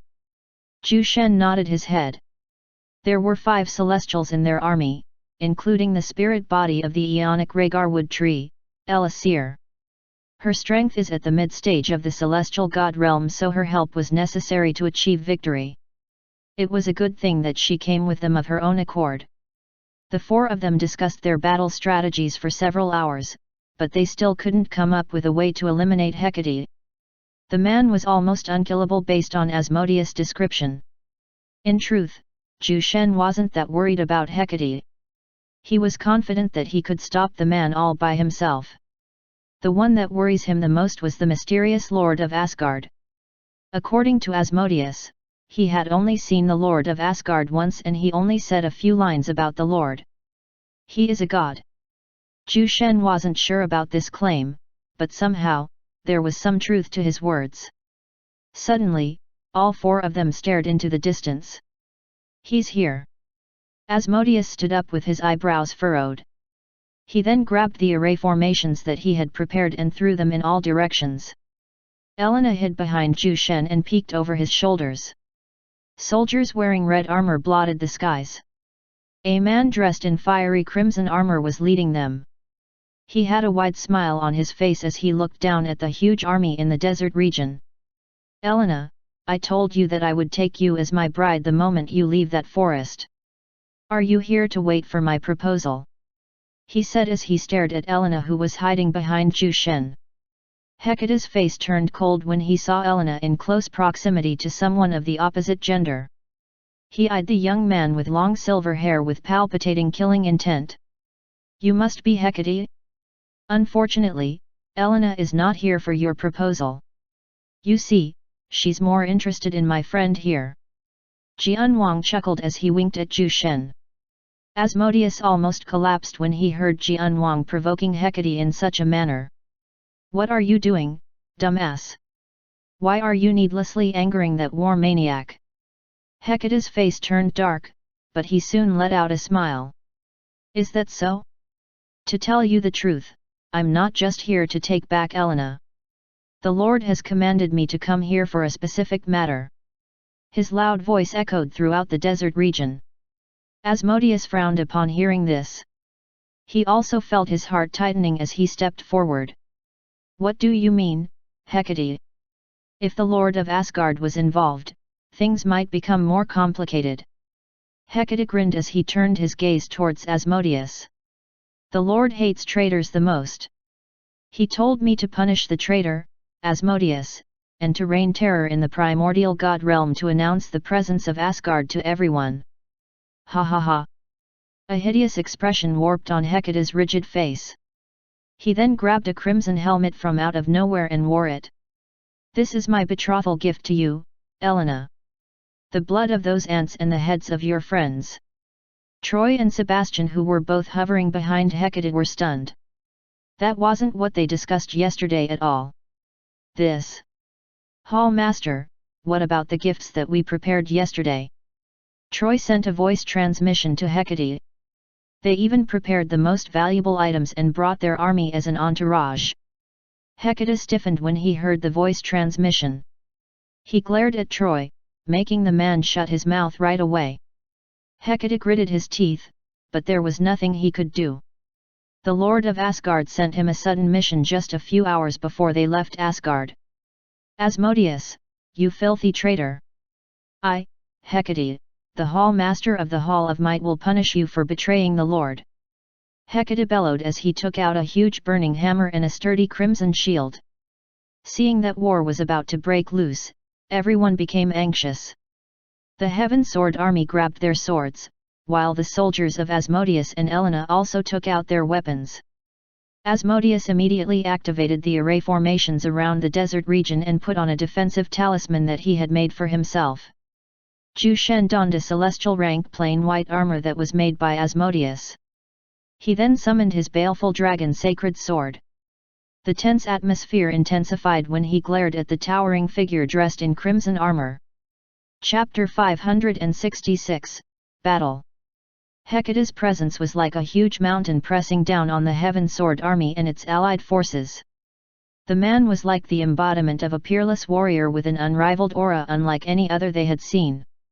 The only one whose aura didn't lose out to him was Zhu Shen. He stood with his back straight as he glared at the giant figure hovering in midair. Hecate was surprised when he turned his attention towards Zhu Shen. He couldn't sense this man's cultivation. This guy was the second person whose strength he couldn't discern. Hecate only felt this kind of sensation when he was facing the Lord. This man's strength. Who is this guy? To think that such a person remained hidden in this world until now. Hecate's eyes glinted with an imperceptible glow. He had to eliminate this person. Warriors of the Hall of Might, the bastard Asmodeus has betrayed the Lord and is now colluding with the lowly creatures. Kill them all! Hecate roared, causing the veins on his face to protrude exaggeratedly. When the warriors of the Hall of Might heard the rallying call of their Hall Master, they raised their weapons and charged toward the army in the desert region. Kill! Kill! Their loud reverberating battle cries shook the world as they descended with great momentum. Seeing this, Jianwang glanced at the Zhu Shen. When he saw the latter nodding his head, Jianwang raised his sword and pointed at the skies. Kill them! Soon after, the desert region was filled with the sounds of weapons clashing and the roars of the soldiers. When the two sides collided, it was as if a volcano had suddenly erupted. The sky was enveloped by the flashing spells. The sandy surface of the desert region exploded from time to time as soldiers from both sides fell. The battle raged on, but the celestials of both sides merely glared at each other warily. Looking at the fierce fighting, the two sides seemed to be at a stalemate.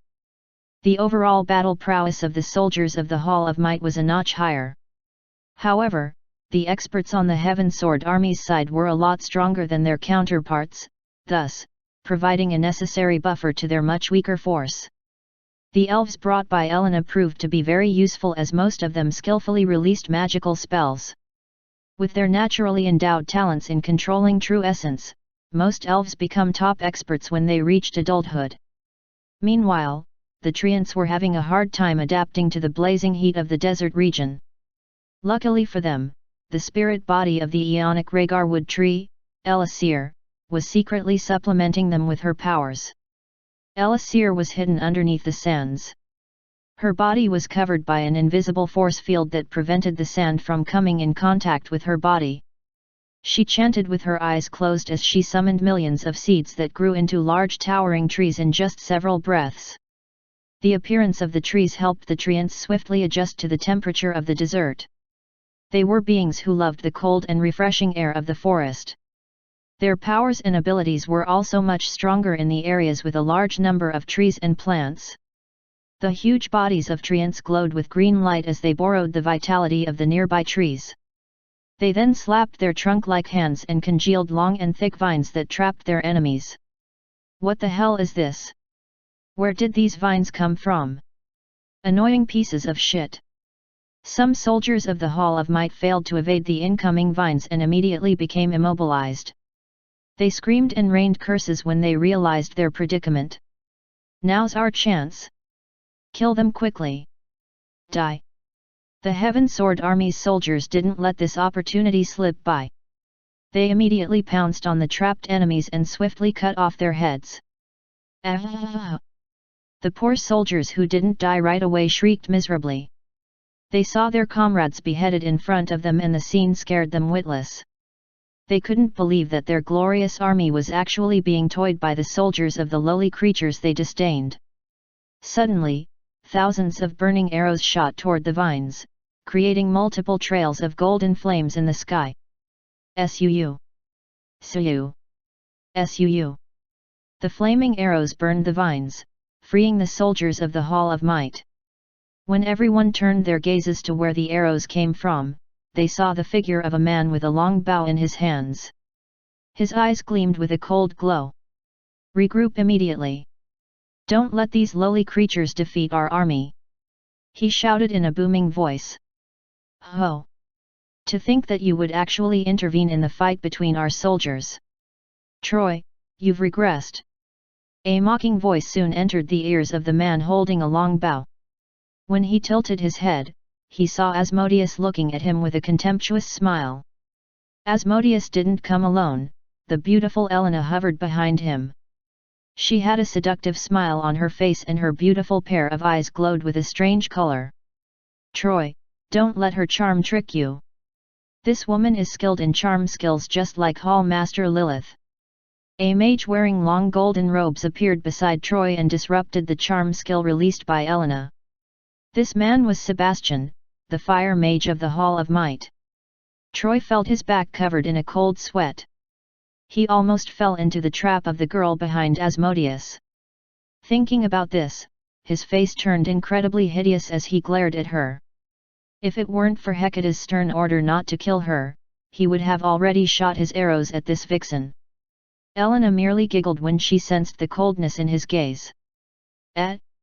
So scary. Sebastian held him back when he noticed the agitated look of Troy. Don't let her provoke you. You must remember the command of Hall Master Hecate. Troy calmed himself when he heard the words of Sebastian. Chapter 567, Thaia's Might. While the Celestials of both sides were silently glaring at each other, the battle between their soldiers became fiercer. Broken limbs and blood littered the sands of the desert region. The scent of chaos spread throughout the war zone. The Heaven Sword Army still had the slight upper hand in the confrontation between the two armies. With the great battle skill and fighting prowess of their top experts, the generals of the Hall of Might were slowly losing their ground. In particular, a woman with blonde hair wearing dark battle armor revealed her splendor on the battlefield. Not one of the experts she faced could even exchange more than 50 moves against her before they end up perishing. Thea was already a peak stage heavenly god realm expert, and her strength exploded by leaps and bounds during the last 50 years of training. She didn't even relax for a single day and persevered in her training with a firm heart. Because of her relentless efforts, the increase in her power was beyond her expectations. At this moment, she was confident that no one beneath the celestial god realm was her opponent. The sword in Thea's hand trembled as she congealed a magical spell using her true essence. Her sword was suddenly covered in golden flames, and the opponents around her unconsciously backed away when they sensed the temperature of the golden flame. Who is this woman? Why is she so strong? We need to hold her down and prevent her from causing more damage to our army. 3 experts at the peak stage of the heavenly god realm surrounded Thea. Their faces filled with wariness as they swept their gazes towards the beautiful woman. They weren't confident in facing her alone, but with 3 of them holding her back, everything should be fine, or so they thought. With a cold expression on her face, Thea brandished the sword in her hands, producing golden sword lights that cut through the air. Suu. Suu. Her blonde hair danced recklessly as she swung her sword with quick movements. The golden flame around her sword also burned intensely, giving off a caucus sound. Sea crab. Protect yourselves. One of the 3 experts immediately warned his comrades when he saw the fearsome power behind her every strike. The difference in their skills became noticeable from this point onwards. Clang! Clang! Clang! Their weapons clashed with the sword of Thea, but they abruptly felt their arms going numb. What horrible power! One of them shouted in his heart when he sensed Thea's overwhelming strength. With a light twist of her wrist, Thea changed the trajectory of her stroke, taking the 3 opponents by surprise. Pucci! One of the experts glanced at her in disbelief when he found himself impaled by her sword. He glanced at the emotionless face of the woman and smiled bitterly. When Thea pulled out her sword, the man clutched his heart as blood gushed out from the gaping hole. He then lost consciousness and dropped down from the skies. The remaining 2 experts fearfully glanced at her when they saw the corpse of their comrade falling helplessly to the ground. However, despite the fear they felt, the 2 of them didn't retreat or flee. As proud generals of the Hall of Might, that was something that they wouldn't do no matter the circumstances. Die, woman! One of the 2 lost himself in his rage and struck Thea with a huge mace. Swoosh! The air shook at the power behind the mace, but Thea's expression was still indifferent. She calmly deflected the attack by lifting her sword diagonally to her right. Sheeing! Her sword brushed off the mace and slid towards the man's throat. Pucci! The man's eyes widened and the mace in his hand fell from his grip. His vision was covered in golden flames, and the last scene he witnessed was the woman's indifferent gaze as she pulled out her sword from his throat. Thea turned her gaze towards the remaining expert. This guy was also a general of the Hall of Might, but under the terrifying woman's gaze, he could feel his hands slightly shaking. Looking at his expression, the corner of Thea's lips curved upwards to reveal what appeared as a mocking grin. Burn!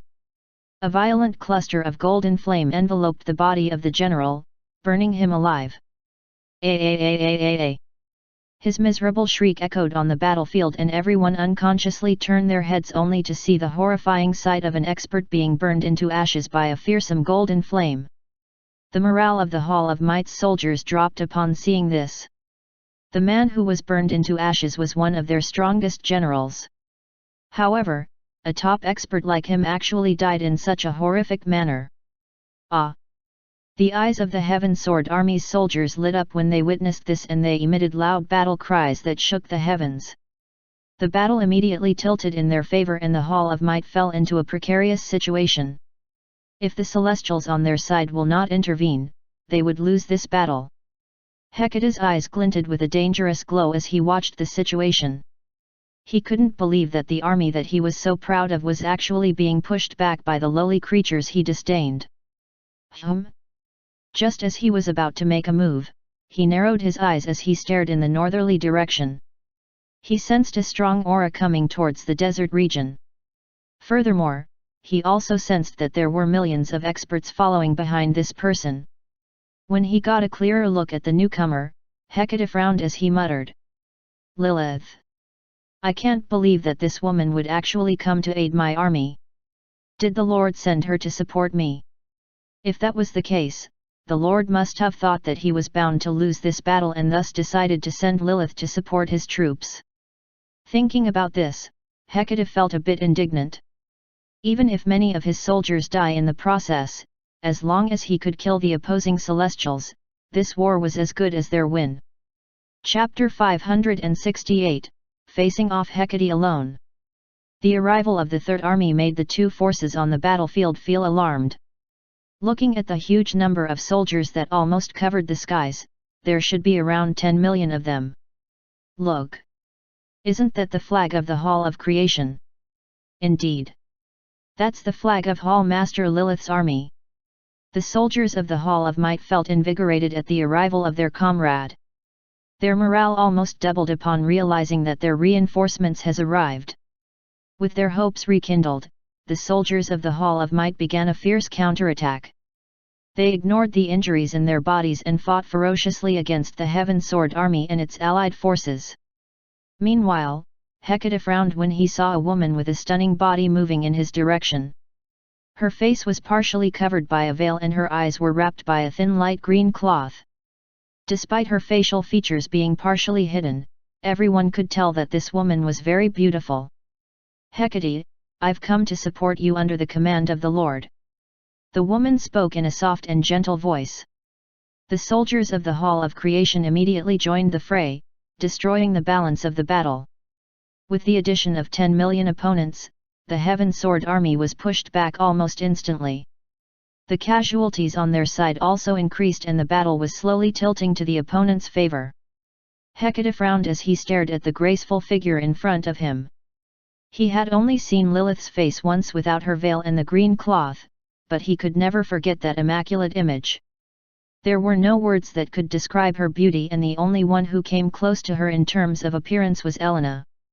Hecate also tried to court her after seeing her appearance, but Lilith rejected him almost immediately. He tried to use his power when he was rejected by Lilith, but her spiritual attacks proved to be lethal to him, so he chose to back down. "I can handle them even without your help. You may go back to Asgard, Lilith," Hecate said in discontent. Lilith ignored his words and turned her attention to the Celestials on the opposing side. Although her eyes were covered by a piece of cloth, she could still clearly see everything using her spiritual vision. As to why she was hiding her eyes and face, it was related to her power. Lilith was a woman with a limitless charm that just by taking a single glance at her true appearance was enough to make a man enraptured. Even women were not immune to her charms, and it was because of this that she had to cover her face with a veil and wrap her eyes with a piece of cloth. Seeing that she was ignoring him, Hecate's face twitched and a look of rage flashed in his gaze. As if unaware of his deathly stare, Lilith continued to observe the Celestials of the opposing side through her spiritual perception. Asmodeus, Elena, Jianwang, and 2 more unidentified Celestials. Hecate frowned when he heard her words. He thought that there were only 4 of them, but it seems like he had overlooked one more person. "There's one more Celestial." Lilith nodded her head lightly and pointed at the artificial forest that was created by Elisir.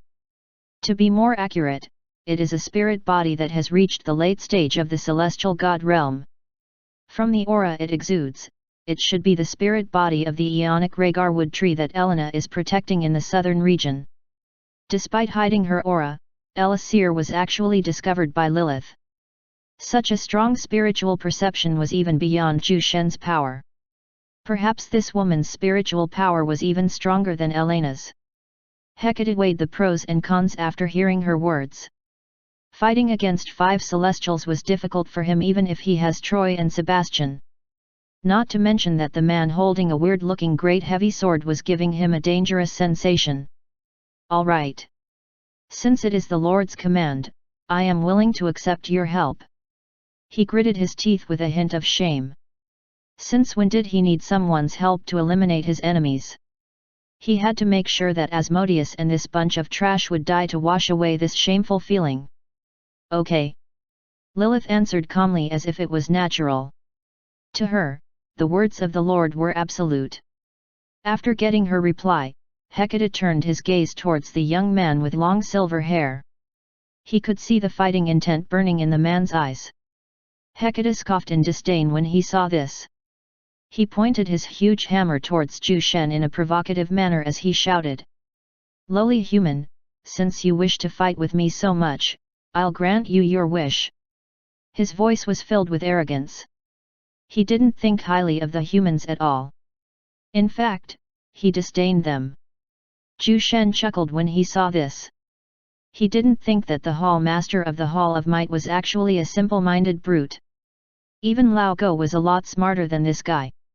Jian Wang, change of plans. You, Elena, and Elisir will face that woman wearing a veil. She seems to be more dangerous than Hecate. Try to hold her back as long as possible. Asmodeus, you take care of Troy and Sebastian. Zhu Shen sent a message to his comrades.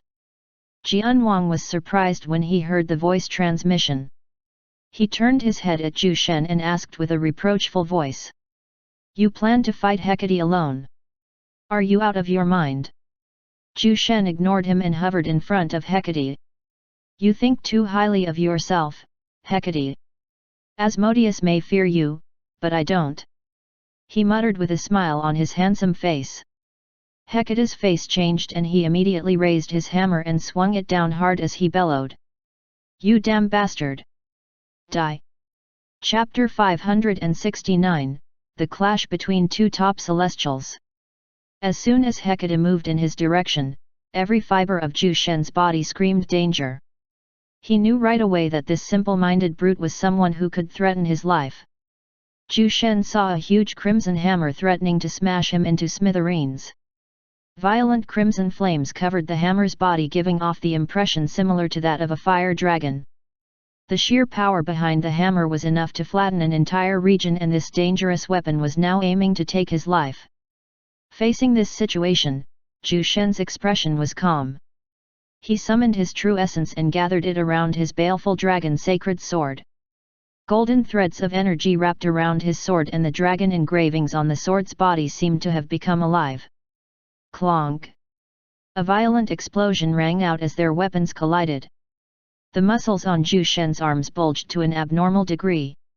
His golden eyes flashed with a hint of coldness as he stared at Hecate's eyes, the only thing visible since his face was covered by a helmet. The soldiers who were fighting 1,000 meters near them were immediately thrown away by the resulting shockwave of their clash. Even the Celestials had to summon their spiritual force and true essence to create a barrier to prevent themselves from being swept away because of their attacks.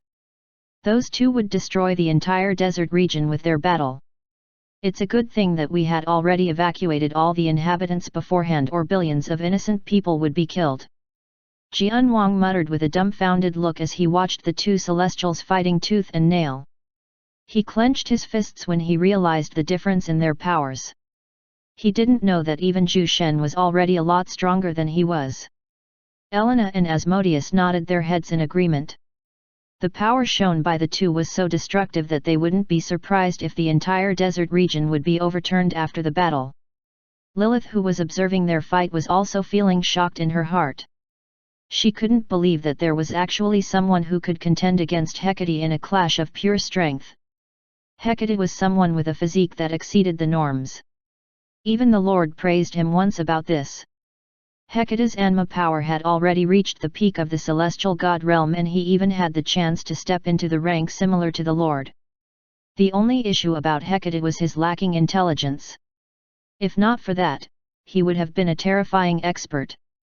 With an indestructible physical body and the celestial rank crimson armor bestowed by the Lord, there was no way to defeat this guy through physical means.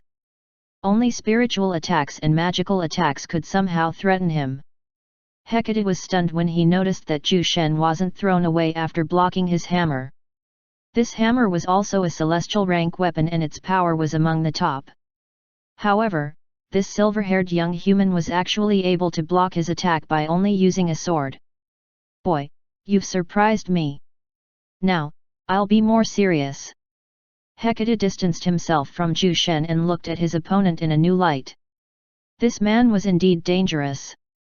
Zhu Shen merely smiled when he heard the words of Hecate, but he was also astonished by this brute's prowess. He could feel his arms shaking almost unnoticeably. Almost after his words left his mouth, Hecate launched a more powerful strike that caused the space around them to shake. The sky cracked as if it couldn't handle the power behind Hecate's hammer. Zhu Shen also felt the terrifying force and he immediately performed a beautiful sword dance. Second sword dance, swallowing the sky. He whispered silently. When the two opposing powers clashed, a blinding light appeared followed by an earth-splitting explosion as if the end of the world was about to come. Boom! Everyone covered their eyes for a few seconds and they also fled in all directions, afraid that they would be caught up in the aftermath of the violent clash between the two top celestials. When they opened their eyes, they saw a huge crater that spanned about 100 kilometers. They also saw two figures glaring at each other. Their battle armors still appeared to be intact and there were no obvious injuries on either of them aside from some minor scratches on Zhu Shen's handsome face. The attack he summoned earlier was the second sword dance of his strongest sword technique, but Hecate didn't even seem to be affected. He couldn't help but glance at the brute's crimson armor with interest. It was a priceless defensive treasure. Human, your power has exceeded my expectations. However, if that was the extent of your strength, then you can forget about defeating me. Hecate raised his head arrogantly as he stared at Zhu Shen's bloody face. Although the human only received minor wounds, the difference in their power was clear to everyone. Zhu Shen didn't even bother to wipe off the blood on his face as he grinned. I'm only starting, so you better be prepared. Zhu Shen lifted his sword and pointed it upwards as he muttered. Third sword dance, descent of the comet. The sky parted and a huge ball of fire suddenly emerged, scaring everyone out of their wits. That thing. Isn't that the attack used by wine god Zhu Shen to kill Celestial Emperor Lao Go back then? The heavenly sword region was even partially damaged because of that attack. Jian Wang felt a chill in his spine when he saw the gigantic mass of flames. Shit! What is that guy thinking? Quick! Make everyone retreat. I'll create a barrier to protect us. Elena, summon a spiritual barrier. Asmodeus, take out your defensive array formations. Everyone immediately retreated under the commands of the three celestials. Elisir, who was still hidden beneath the sands, also retreated with the rest. Dread filled the hearts of everyone present as they watched the giant comet descend from the skies. Chapter 570, Injured Hecate? For the first time since their exchange started, Hecate's face finally turned solemn. The huge ball of fire threatening to fall from the sky was so powerful that it made his heart beat like crazy. Hecate swiftly lifted the crimson shield that was even taller than him. He also wrapped his body with Enma, not daring to take this spell lightly. Come! He roared without fear behind his shield. Looking at the comet, Lilith frowned underneath her veil. She hurriedly commanded the soldiers of the Hall of Might and the Hall of Creation to retreat far away. The soldiers of the Hall of Might didn't even care about who gave the command. Lilith summoned a spiritual barrier while Troy and Sebastian also summoned their own protective spells to help their soldiers. Though, they knew that many of their soldiers would still die from this attack. At least this way, they could prevent losing most of their subordinates. A crimson aura covered Hecate's body. As the main target of the comet, he was the closest person to the ball of fire. Even if he tried to escape, he would still be hit. Besides, the thought of retreating from someone's attack didn't cross his mind. With his pride as the man known as the Walking Fortress, the word retreat wasn't in his dictionary. With a glaring light that almost blinded everyone present, the comet finally struck Hecate. Boom! Burning fragments of stones flew in all directions and struck the soldiers near the comet's area of explosion.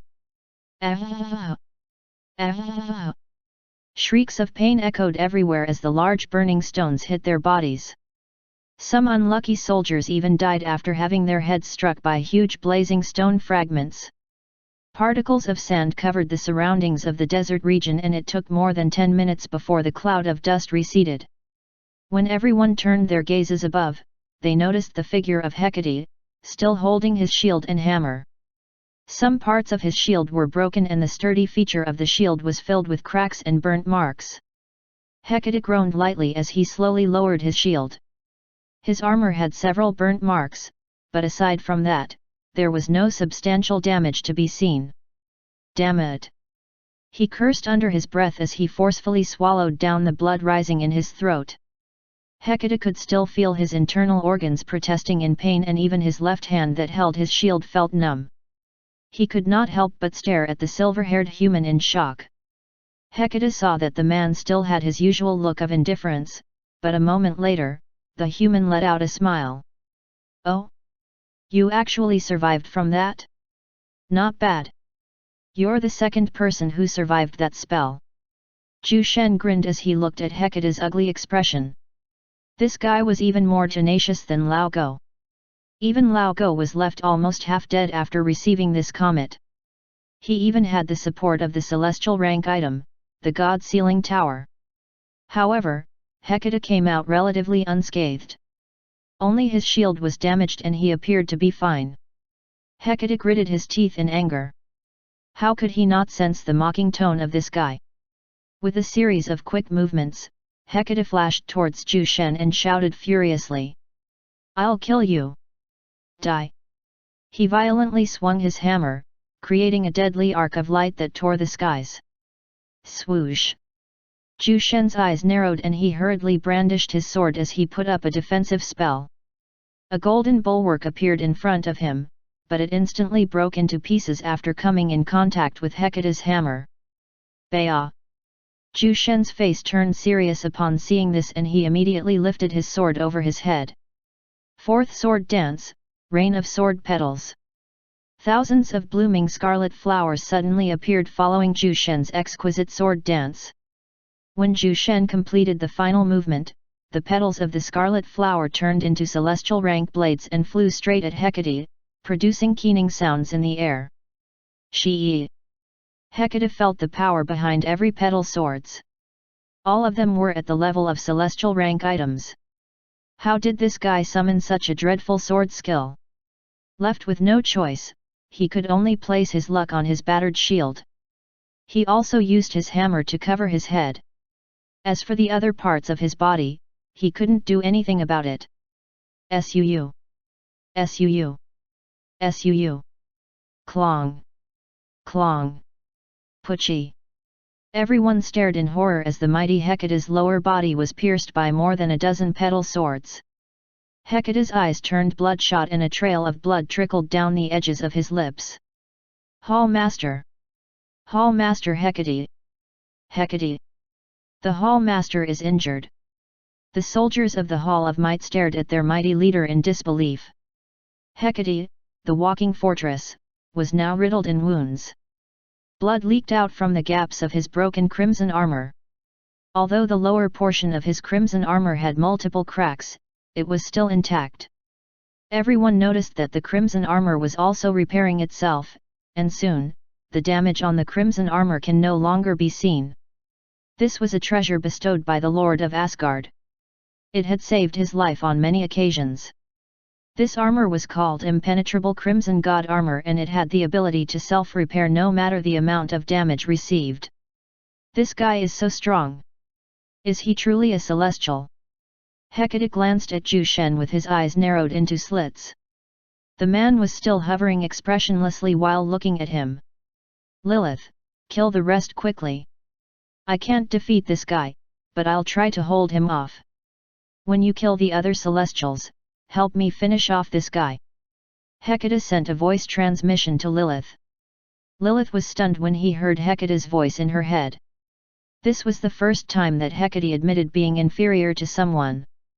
All right. I'll try to kill them as quickly as I can," she answered. Chapter 571, Lilith's Masterful Spiritual Manipulation.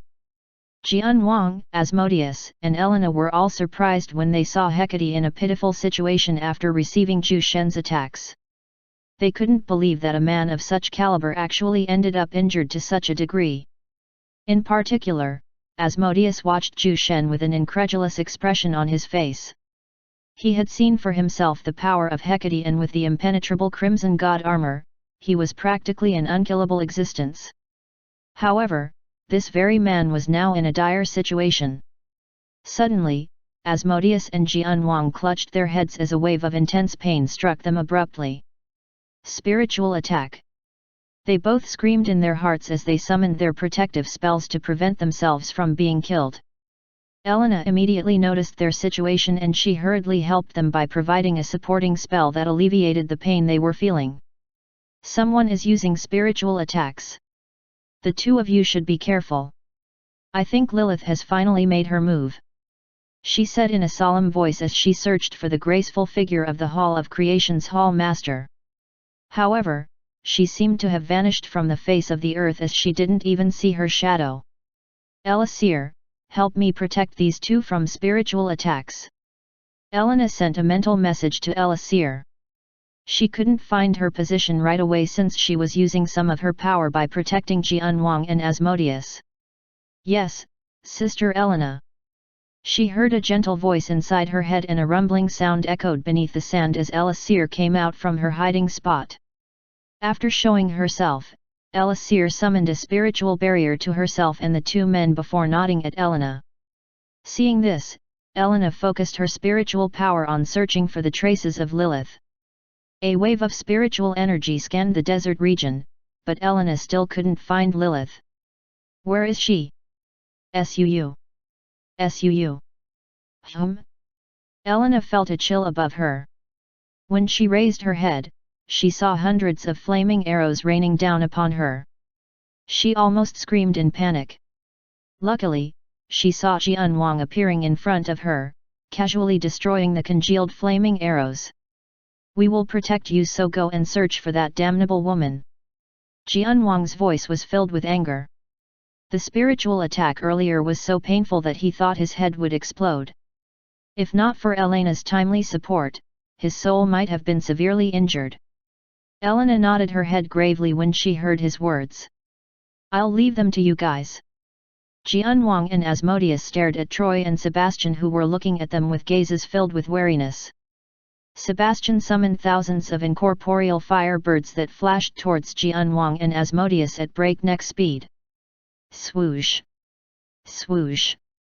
Seeing this, Asmodeus threw a few dozen protective array formations and attack array formations. The protective array formations lit up and trapped the flaming birds, while the attack array formations released powerful spells toward Sebastian. Meanwhile, Jian Wang disappeared in his spot and lunged toward the archer, Troy. He could sense that this guy was more dangerous than the fire mage, so he thought that he should kill him first. Jian Wang released a series of sword strikes, summoning dozens of 100-meter sword waves that flashed towards Troy. 100 sword wave! He muttered. The archer felt all the hair on his body rising when he saw Jian Wang's sword strikes. He gritted his teeth as he evaded the sword waves, but he was still struck twice, leaving 2 deep cuts on his chest and his right thigh. He groaned in pain as he distanced himself from Jian Wang. Damn it! How annoying! Elixir was still protecting Asmodeus and Jian Wang from spiritual attacks, but she didn't remain idle. She was also providing support to the Heaven Sword Army and their allied troops. Elena closed her eyes and focused her spiritual perception throughout the war zone. She could see everyone's movements and she could even detect the most minute details. Although doing this drained a lot of spiritual power, this was her only option to quickly find Lilith. She was using a unique skill that only spiritual practitioners know. It is called clairvoyance. A skill that enhances spiritual perception at the expense of spiritual energy. Found you! Elena opened her eyes and she quickly congealed an invisible arrow, firing it towards her left side. Suyu! Lilith, who was hiding, sensed the invisible arrow and immediately put up a defensive barrier around herself. However, her position was also compromised when she summoned the barrier. This woman has some skills, she muttered as she looked at Elena, who appeared to be exhausted. Swoosh! The arrow congealed by Elena bounced off from the barrier erected by Lilith. Elena didn't rest and summoned more invisible arrows towards Lilith's position. Suu. Suu. Suu. However, Lilith's barrier effortlessly deflected all the attacks thrown her way. What? Elena yelped in surprise. Each arrow she sent was filled with dreadful power comparable to the full strength of a peak stage celestial. However, her attack didn't even manage to break the barrier erected by Lilith. Your spiritual power is strong, but the way you manipulate it is beneath my level. Lilith shook her head with a voice filled with regret. Her spiritual power was similar to Elena's, but her ability to control spiritual energy exceeded her level. Elena was a bit angered by her words. She could also feel the difference in how they manipulate spiritual energy. Lilith had already reached a masterful level, whereas she was still below that. Humph! You've been training for billions of years while I have started later than you. Your words can't affect my heart. She shouted furiously. Lilith smiled underneath her veil. So you noticed? I thought that you would fail to see it. She was using a hypnotizing spell to confuse her, but it seems like Elena noticed it. Elena stared at her cautiously. This woman might look gentle on the surface, but her every action was filled with cunningness. Chapter 572, Fifth Sword Dance. Lilith was sent here by the Lord of Asgard to support Hecate. Why did the Lord ask her to provide aid to Hecate? The man was strong enough to handle multiple celestials on his own. Even Asmodeus wasn't his opponent. However, Lilith would have never thought that a person capable of contending Hecate in terms of firepower actually exists. Lilith concentrated on attacking Elena with her spiritual spears. This woman was way more dangerous than the others. This girl is quite skilled in spiritual manipulation. If she was given another billion years to train, she might even reach my level. She thought to herself. Wounds started to appear on Elena's body. Even her spiritual barrier could not block all of the invisible spiritual spears. Pain flashed in her gaze as a spiritual spear struck her shoulder, leaving behind a hole the size of a fist. Elena gritted her teeth as she quickly closed the wound by wrapping it with her true essence. She then stared at Lilith, who still looked pristine with no injuries on her body. There was a vast difference in their power, and she finally accepted that she couldn't defeat Lilith all by herself. However, the others were still occupied in their own battles, so she could only buy some time. Meanwhile, Zhu Shen and Hecate moved further from the main war zone. Their battle was so disastrous that every move from them would take the lives of many soldiers, hence, they silently agreed to shift their position far from the rest. Hecate's shield was now in tatters, but it was still usable, so he didn't discard it. This guy's strength is already at the precipice of that realm. He might even reach the Lord's level if he doesn't die. Is this the reason why the Lord asked me to kill him? Does he feel threatened by this man's potential? Hecate thought deeply in his heart as he looked cautiously at Zhu Shen. Are you not planning to retaliate? Come. I'll give you the chance to attack me. Zhu Shen taunted with a smile. Although Hecate was much weaker than he thought, the man was still able to give him a great battle. In that case, don't blame me. Hecate lunged himself at Zhu Shen and swung his hammer with great momentum. Swoosh! Zhu Shen narrowly evaded the hammer by sidestepping to his left. He then pierced Hecate's exposed torso. Pucci! The baleful dragon sacred sword penetrated the defenses of the crimson god armor and eventually pierced through Hecate's tough muscles. Zhu Shen's eyes flashed coldly. He then summoned a fearsome black flame that covered his sword. Ah! A blood-curdling scream came out of Hecate's mouth as the black flame burned his body and internal organs. With a face full of sweat, he gave a mighty kick towards Zhu Shen, making the man pull out his sword from his body. Hecate staggered in midair and he almost fell. He stabilized himself with great difficulty and his breathing became ragged. His face contorted in pain as he slowly lowered his gaze. In the lower portion of his right chest was a bloody hole filled with burnt marks and torn flesh. He could see his ribs sticking out and a small part of his right lung was visible. Luckily, Zhu Shen's sword narrowly missed it or he would have trouble breathing properly. It looks like I've overestimated myself. I think I can only last for another 5 minutes. Hecate thought helplessly as he willed his Anma to hasten his regeneration. Do you know why we waited 50 years before we decided to fight you guys? Zhu Shen's calm voice suddenly drifted to his ears. Hecate looked at the man and saw him staring straight at him. There was no emotion on his face. Because of the painful sensation in his chest, he couldn't even reply. To tell you the truth, I told my subordinates that we would be training to have the strength to fight the people of Asgard. However, my true goal was to have the strength and the ability to stand against the Lord of Asgard who commands you behind the scenes. Zhu Shen grinned when he saw Hecate that Hecate was shivering. Why you? You never placed us in your eyes from the beginning. All along you've been waiting for the sake of fighting against the Lord. Hecate stared at Zhu Shen's face with utter disbelief. This guy was merely using them to sharpen his edge for his eventual battle with their lord. Thinking about this, Hecate suddenly let out a sigh filled with complicated emotions. For the sake of peace, I have to end your lives. Your presence is placing a huge burden on my people. I'm sorry, but you have to die. Fifth Sword Dance, Burning Heaven Bow. A burning golden bow suddenly appeared out of nowhere. It was so huge that it covered an area that was as large as 2 cities combined. Looking at the giant golden fire arrow pointing at him, Hecate felt all the blood on his body suddenly draining. He knew at that moment that he couldn't block this arrow. Even the Crimson God armor might be destroyed by this attack. With a trail of blood leaking out from the edges of his lips, Hecate let out a smile. This was a smile filled with liberation. He had been fighting all his life for the Lord. Perhaps it was about time for him to rest. Zhu Shen's expression remained calm as he uttered. Release. Swoosh. The sky brightened as if a second sun has illuminated the world. A huge burning golden arrow streaked towards Hecate with unstoppable force. The man didn't even bother to put up a defense. He even let go of his hammer and shield. Boom! An explosion that was loud enough to crack one's brain echoed throughout the desert region. Even the surrounding regions heard the thunderous explosion.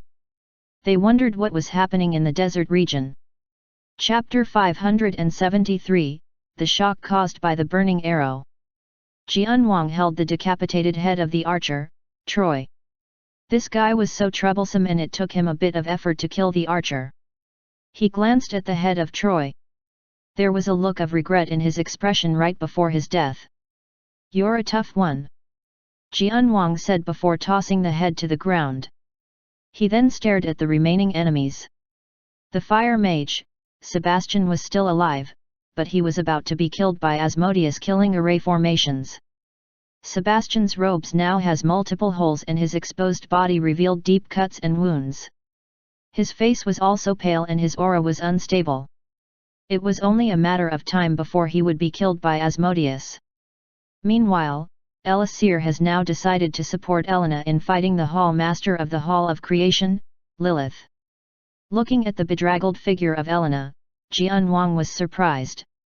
Luckily for her, Elisir came in a timely manner to give her support. I should help them. Jianwang dashed towards Lilith and brandished his sword as he muttered silently. 1-point sword annihilation. A distinct sharp cry akin to the wailing of ghosts resounded as Jianwang's sword suddenly turned into a thin dark blade that flashed towards Lilith. Shi-ying. Lilith felt an impending sense of crisis and she immediately put up her strongest defensive barrier in front of her body. Baya. The barrier that Lilith created exploded into tiny motes of golden light and she was sent flying by the shockwave. Thanks. Elena wiped the blood trickling at the corner of her lips with the back of her right hand. Her aura was shaky and she was wobbling in midair. Elisir held the shaking Elena to her embrace and looked at her with worry. "Are you all right?" she asked while checking the wounds on Elena's body. Elena was severely wounded and even her soul was partially damaged. The injuries on her physical body could be treated in a few months, but the damage to her soul might take more than several years before it could be fully healed. "I'm fine. Zhu Shen has a wine that can rejuvenate the body and heal a damaged soul. Don't worry," Elena replied when she saw the look of concern on Elisir's face. Hearing this, Elisir nodded her head and sighed in relief. She then moved her gaze to Jian Wang. "Is she still alive?" The attack summoned by Jian Wang earlier was so strong that it almost depleted all his true essence. He might be able to summon the same attack with his remaining true essence, but that was all that was left of him. "I don't know, but even if she's still alive, she should be severely injured. Let's go look for her." Ah! Suddenly, they heard a blood-curdling scream as the fire mage, Sebastian, was turned into minced meat under the fierce firepower of Asmodeus' killing array formations. The three turned their gazes and saw Asmodeus waving at them with a wide smile. "Took you long enough." Jian Wang grinned when he saw the man smiling at them. His words immediately made Asmodeus upset. "What do you know? That Sebastian guy was so troublesome and he even destroyed many of my killing array formations. Damn it! He only had a limited number of killing array formations, but about 60% of them were destroyed by the fire mage during their battle." Jian Wang chuckled as he patted the man's shoulder. "Let's go find Lilith. She might still be alive." He then turned his gaze towards Elena and said, "You should rest for now, Elena. With your current state, you wouldn't be of help to us. Take some healing pills and recuperate. Leave the rest to us." Elena nodded her head with a solemn look. The battle against Lilith destroyed her confidence, but she knew that she would become as strong as that woman. "All right. I'll monitor our soldiers and help them from the shadows," she replied in a soft voice. Elisir released Elena and nodded at her before she went with Jian Wang and Asmodeus to find Lilith. However, just as they were about to move further, a blinding golden radiance suddenly illuminated the skies, stunning them in place. They also saw a burning giant golden arrow flying past them before shooting into the horizon. They sensed a dreadful power behind the huge burning arrow. "What the hell was that?"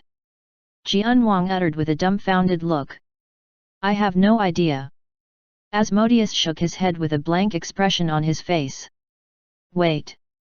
I think that arrow came from the direction of Zhu Shen and Hecate," Elisir suddenly said, and the group of four soon reached a silent agreement to check what was happening. They wondered who summoned that fearsome burning arrow. A trace of worry and expectation covered their faces as they moved together.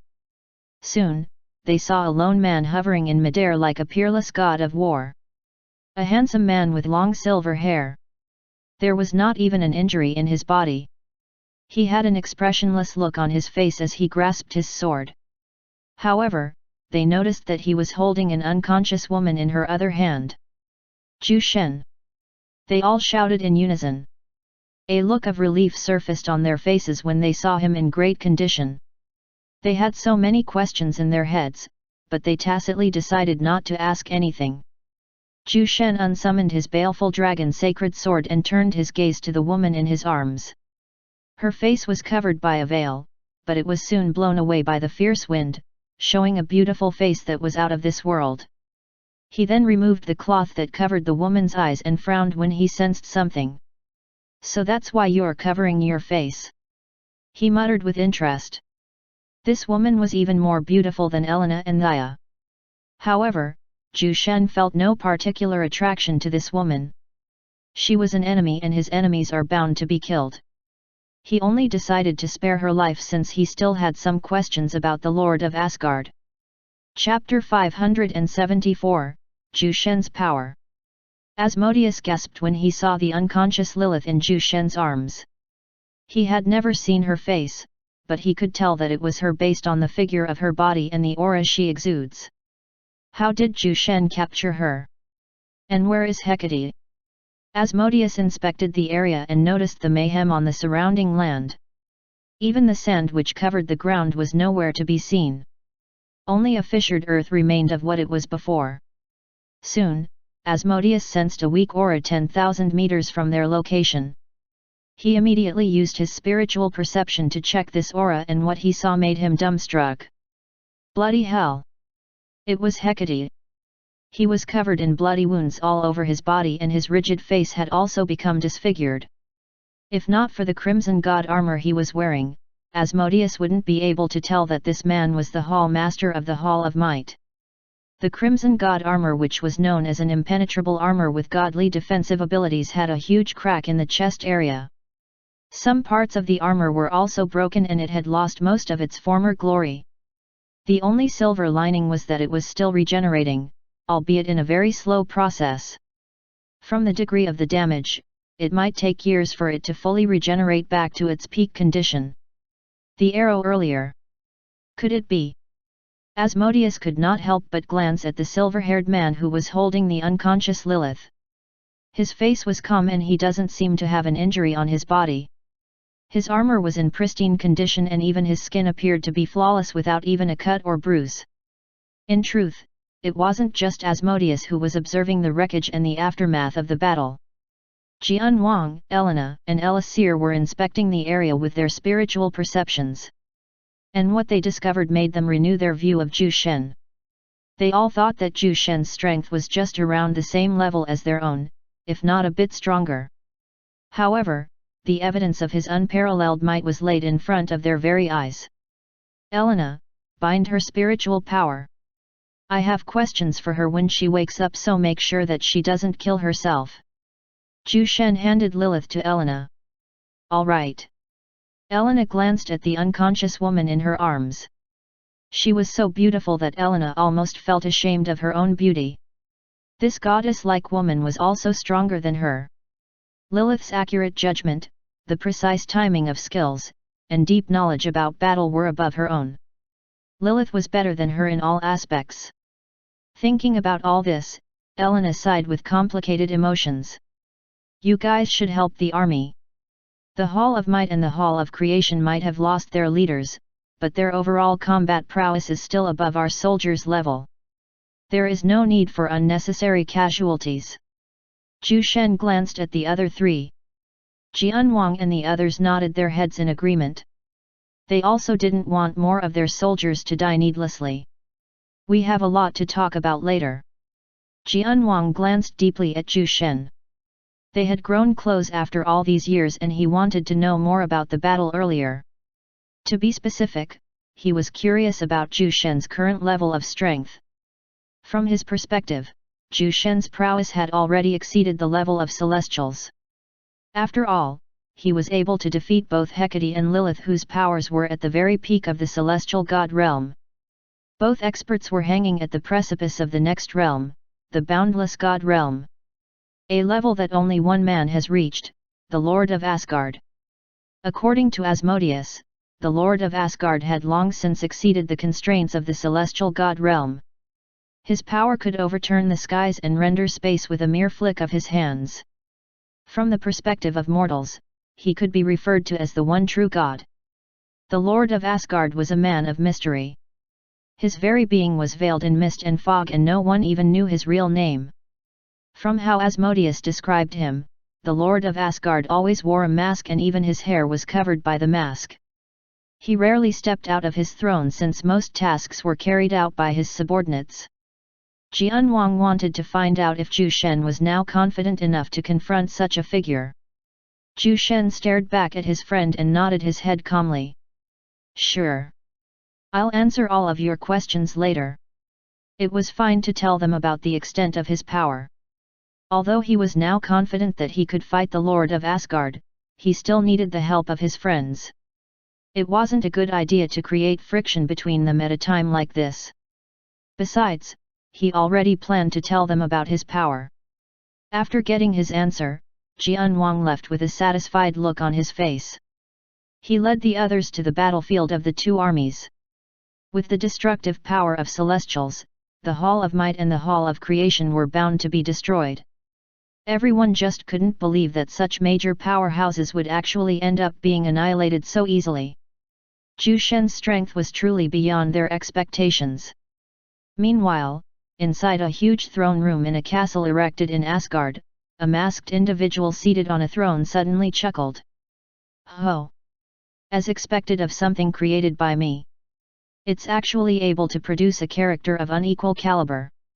Not bad. Ha ha ha. Zhu Shen! Zhu Shen! Zhu Shen! Come up here quickly. I've been waiting for you all this time. I even invested a huge fraction of my wealth just to create that system for you. The time you come up here is also the time that I will collect payments. Ha ha ha." Chapter 575, Eternity is a Curse. After losing their leaders, both the Hall of Creation and the Hall of Might were defeated. With Jian Wang and the others joining the battle, it became a one-sided slaughter with the soldiers of both halls falling one by one. The massacre lasted for about a few hours before the last enemy soldier was killed. Not even one of them was spared. Victory! We won! The warriors of the Heavenly Sword Tower cheered with flushed faces. Some of them even cried as they screamed at the top of their lungs. The bitter training that they underwent for more than 50 years was not for naught. They managed to defeat two of the strongest forces ever known to exist. Their victory would certainly be written in the annals of history, and their names would never be forgotten by the next generation to come. Zhu Shen took the Crimson God armor from Hecate's corpse. This item was severely damaged, but it could still be used once it regenerates back to its peak state. Without this armor, he could have killed Hecate effortlessly. The defensive abilities of the armor were critical during their fight, and it proved to be useful in combat. The only issue was its long duration of regeneration. From the looks of it, this armor could not be used for a few years. Zhu Shen muttered as he stowed the Crimson God armor inside his space earring. From his position, he could already hear the excited cheers of his soldiers, but their victory didn't make him happy. His true enemy was still alive and kicking. Furthermore, this man wasn't like Hecate, who was only proficient in body strengthening. This mysterious lord of Asgard was said to be an expert in all fields, and even Asmodeus couldn't find one fault in him. Hopefully, Lilith would give him valuable information the moment she wakes up. That was also the reason why he spared her for the time being. If she could not even offer a piece of information, then he would execute her immediately. There was no room for mercy towards their enemies. Zhu Shen had no idea why he was so adamant about killing the Lord of Asgard. There was this feeling of profound fear and trepidation inside his heart that he couldn't explain. He didn't know where this terror came from, but he knew that this sensation would be washed away once he kills the Lord of Asgard. Inside a castle in Asgard, a man wearing a white wolf mask can be seen sitting on a throne. He gave off a lazy aura, as if unbothered by worldly affairs. Only his eyes were visible, glowing with a mysterious light. At least the universal fragment wasn't wasted on that clone. Once he comes up here, I will devour. No. He is part of me to begin with, so the right term is to recover him and make myself complete once again. Ha ha ha. The masked man laughed as he adjusted his posture. Billions upon billions of years ago, he took a large portion of his soul by using a self-created forbidden technique. He then placed this partial soul in a newborn child's body and waited for many years for the child to grow.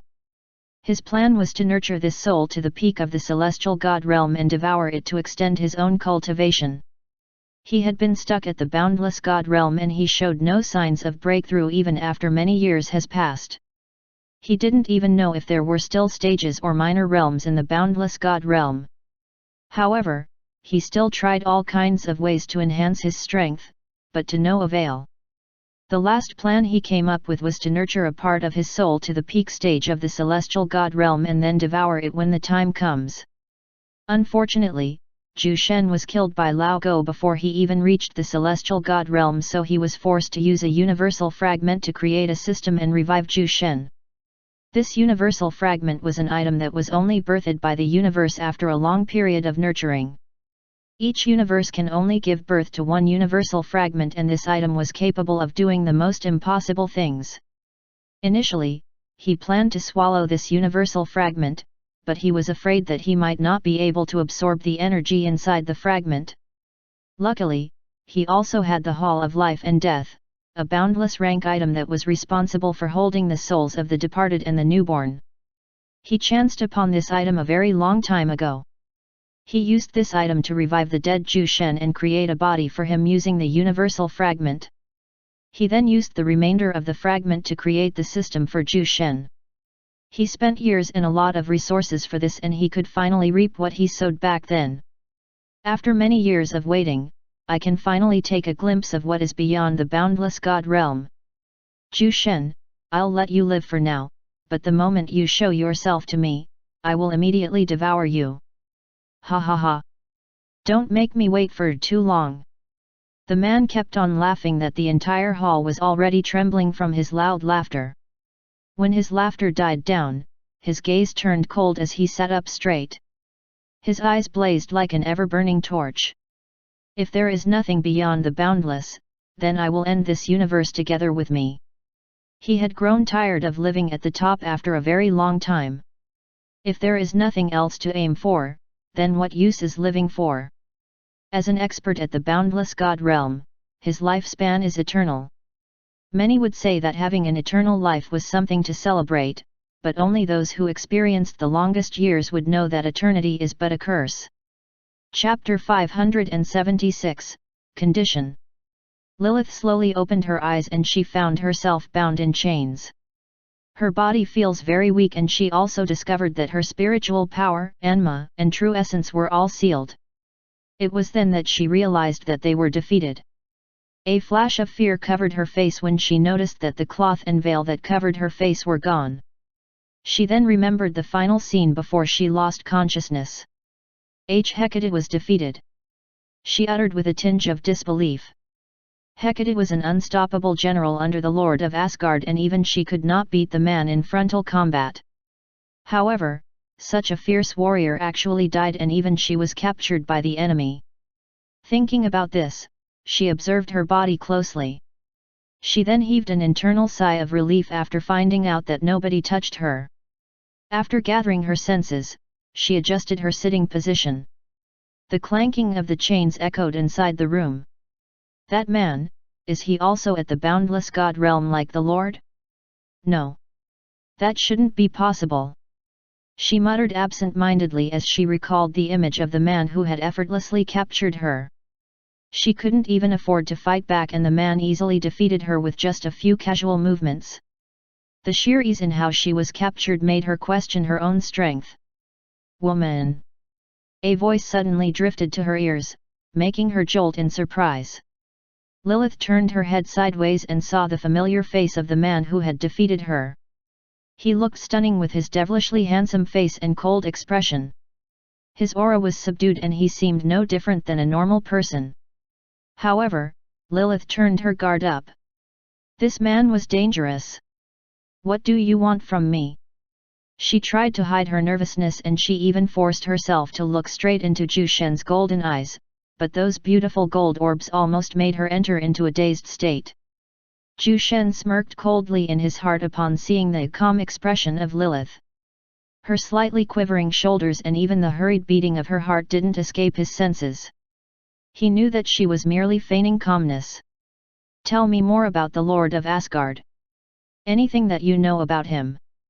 Zhu Shen glanced deeply at her, closely observing the minute changes in her expression and gestures.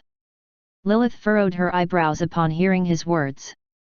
Her mind moved at its fastest speed, calculating how she could escape her predicament. The man in front of her was so strong that she didn't even have the slightest chance to escape. Her only way out was his mercy, but would this guy spare her life? She didn't know. Lilith immediately shifted her eyes, not daring to look at Zhu Shen. He was too calm that it made her feel unnerved. Would he spare me if I tell him everything I know about the Lord? She didn't mind telling him everything she knew. In truth, she held no loyalty towards the Lord of Asgard. She only joined his faction to get more resources and also to gain access to more spiritual techniques. She didn't want to die just yet. Her only hope was for this man to spare her life. Suddenly, an idea flashed inside her head. She then looked upwards and stared directly into Zhu Shen's eyes. Their gazes met. I can tell you everything I know about the Lord, but I want you to spare my life. In return, I will offer my soul to you and be your slave for eternity. Her voice was soft and mellow like the spring breeze, her eyelashes fluttered gently. Zhu Shen was a bit surprised in his heart. Is this woman out of her damn mind? Offering one's soul as a slave was quite common in the cultivation world. However, the slave's soul would be placed entirely in the other's hand. They could no longer control their freedom and even their thoughts would be transmitted to their owners. This might sound easy, but enslaving someone is actually a complicated process. Both parties must be willing, and if one party disagrees, the enslavement would automatically fail. Failure would also cause a substantial amount of damage to both parties. Zhu Shen leaned on his chair and thought for a moment. He wasn't certain about his chances of winning against the Lord of Asgard. The man was one realm stronger than him and he held countless artifacts of unequal caliber. Getting the help of one more peak celestial would increase their chances of winning. The only issue was the enslavement process. If Lilith does something during the enslavement process, his soul would be injured and he would be weakened drastically. However, he wasn't worried about this. With his seamless deity physique, any injuries to his soul and body would be healed in just a few days. You're quite smart, woman. All right. If your information satisfies me, then I will accept your condition. Zhu Shen pointed a finger at Lilith and the chains that bound her body dragged her closer to him. Clang! Clang! She was slightly startled when the chains started dragging her, but when she sensed no malicious intentions from Zhu Shen, she calmed her heart. Truthfully, she didn't want to be enslaved. However, this was her last resort for her life to be spared. Zhu Shen didn't look like someone who would spare his enemies, so this was her only choice. Lilith glanced at Zhu Shen's face and sighed in her heart. At least this man didn't seem to be a beast and he looked like someone who can still be reasoned with. Furthermore, he was stronger than her. The only worrying thing was that this man might be planning to fight against the Lord. Thinking about this, she could only resign herself to fate. After a moment of hesitation, Lilith told him everything she knew about the Lord, including the most minor details she noticed. She only stopped talking after more than 20 minutes. Zhu Shen pondered upon her words and muttered. Let's start the enslavement process. Chapter 577, Dream Angel Race. Zhu Shen heightened his senses during the enslavement process. Lilith might look like she was cooperating right now, but who knew if she had any ulterior motives? It was better to remain cautious to minimize his injuries in case something happened. The enslavement took about an hour. During the entire process, Zhu Shen didn't dare relax. The procedure was complex and he needed a refined control of his spiritual power. Luckily, Lilith didn't do something, so the entire activity was smooth. When the enslavement was completed, a purple mark appeared on Lilith's neck, encircling like a necklace of some sort. It then vanished not long afterward. Lilith felt an unnatural familiarity towards Zhu Shen as she looked at his face. He didn't know this man up until this time, but it felt as if she had known him for a very long time. She slightly lowered her head as she muttered in a submissive tone. Master! Zhu Shen removed the chains that bound her and grabbed her shoulders, forcing her to stand up. With a calm look on his face, he answered. There is no need to call me master. Just call me Zhu Shen. It is a good thing that you've killed no one from our side, or it would be a bit difficult to convince the others. As for Elena, you've injured her severely, so you should apologize to her. Now that Lilith has joined their camp, Zhu Shen didn't want any trouble to arise. With Lilith on their side, there would be 6 celestials including him. The Heavenly Sword Tower has gained yet another powerful expert. No one in the entire primordial god realm could contend with them other than Asgard. All right, Zhu Shen. Lilith nodded her head. Although she was now Zhu Shen's slave, she still retained her consciousness. She found it a bit surprising that Zhu Shen was able to remain calm in the face of her beauty. Other than him, only the Lord of Asgard was able to stay indifferent in her presence. Even Hecate was smitten when he caught a glimpse of her face. You should stay with me for now.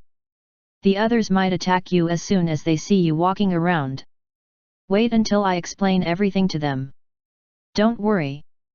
I won't tell them that you've become my slave. Zhu Shen glanced at her briefly and walked out of the interrogation room. Lilith was thankful for his consideration. She followed behind him like a loyal servant. Are you not curious about me? Since you have seen my appearance, I guess that you have already discovered my identity. Zhu Shen didn't stop walking, but he still replied with an indifferent voice. I've heard about the extinction of the Dream Angel race. I never thought that one actually survived the mass slaughter back then. Sometimes, beauty is truly a liability. Lilith remained silent, but she agreed with his words. The Dream Angel race was a powerful race with about 5 heavenly god realm elders protecting the entire clan. All of them were born with proficiency in controlling spiritual power. Aside from that, they were also known for their unequaled beauty. Even the Elven race and Fantasy Shell race, who were also known for their beauty, couldn't compare to the Dream Angel race in terms of looks. However, because of their otherworldly beauty, some evil super-clans and major powers banded together to capture the entire Dream Angel race and turn them into slaves. The entire race was stubborn and they all refused to become slaves, so they were all killed by the allied major powers. Many could only shake their heads in pity and regret that such a pure-hearted and beautiful race was massacred. Zhu Shen also felt pity for them when he heard of their story during his travels back then. Lilith's eyes turned a bit misty when she recalled her past, but she soon regained her calmness. It is all in the past. Besides, I have already avenged my people by killing everyone that joined the massacre. I also killed their family and even their closest friends. Her voice was cold and filled with hatred as she uttered those words. Zhu Shen could feel the intense wrath in her tone. He chose to remain silent at this moment and just quietly listened to her as Lilith told him her story. Lilith divulged everything about her life to Zhu Shen. She didn't feel shy about it since she was his slave. By doing this, she would also gain his trust. Not long later, the both of them arrived in a big room. There was a round table in the middle with 6 chairs surrounding it. 4 people were already seated and all of them were looking at Zhu Shen and Lilith, their faces filled with confusion and complex emotions as they stared at Lilith, who was walking meekly behind Zhu Shen. What happened? They wondered why Zhu Shen has spared Lilith. They didn't think that Zhu Shen fell for her beauty at all. The man was immune to the beauty of women to the point that it was absurd. So why did he spare her? After seeing their perplexed expressions, Zhu Shen sat on his chair while Lilith sat on the chair beside him. Zhu Shen stared at everyone and told them that Lilith has joined their camp. As promised, he didn't tell them that Lilith has become his slave. He only told them that they were bound by a contract of some sort which the others could only choose to accept despite it being a bit questionable. They trust Zhu Shen's judgment since they all treated him as the leader of the group. During their discussion, Lilith apologized to everyone, especially to Elena. She even promised to teach Elena some of her techniques just for the other to accept her apology. To this, Elena immediately agreed with a wide smile on her face. She even called Lilith Sister Lilith as if she was familiar to her. After that, they began to plan their attack on Asgard. Chapter 578, Essence Transferal Array Formation. The group discussed their strategy and with Lilith giving them various inside information, they were able to come up with a great plan. However, when they reached the point of fighting against the Lord of Asgard, the group became silent.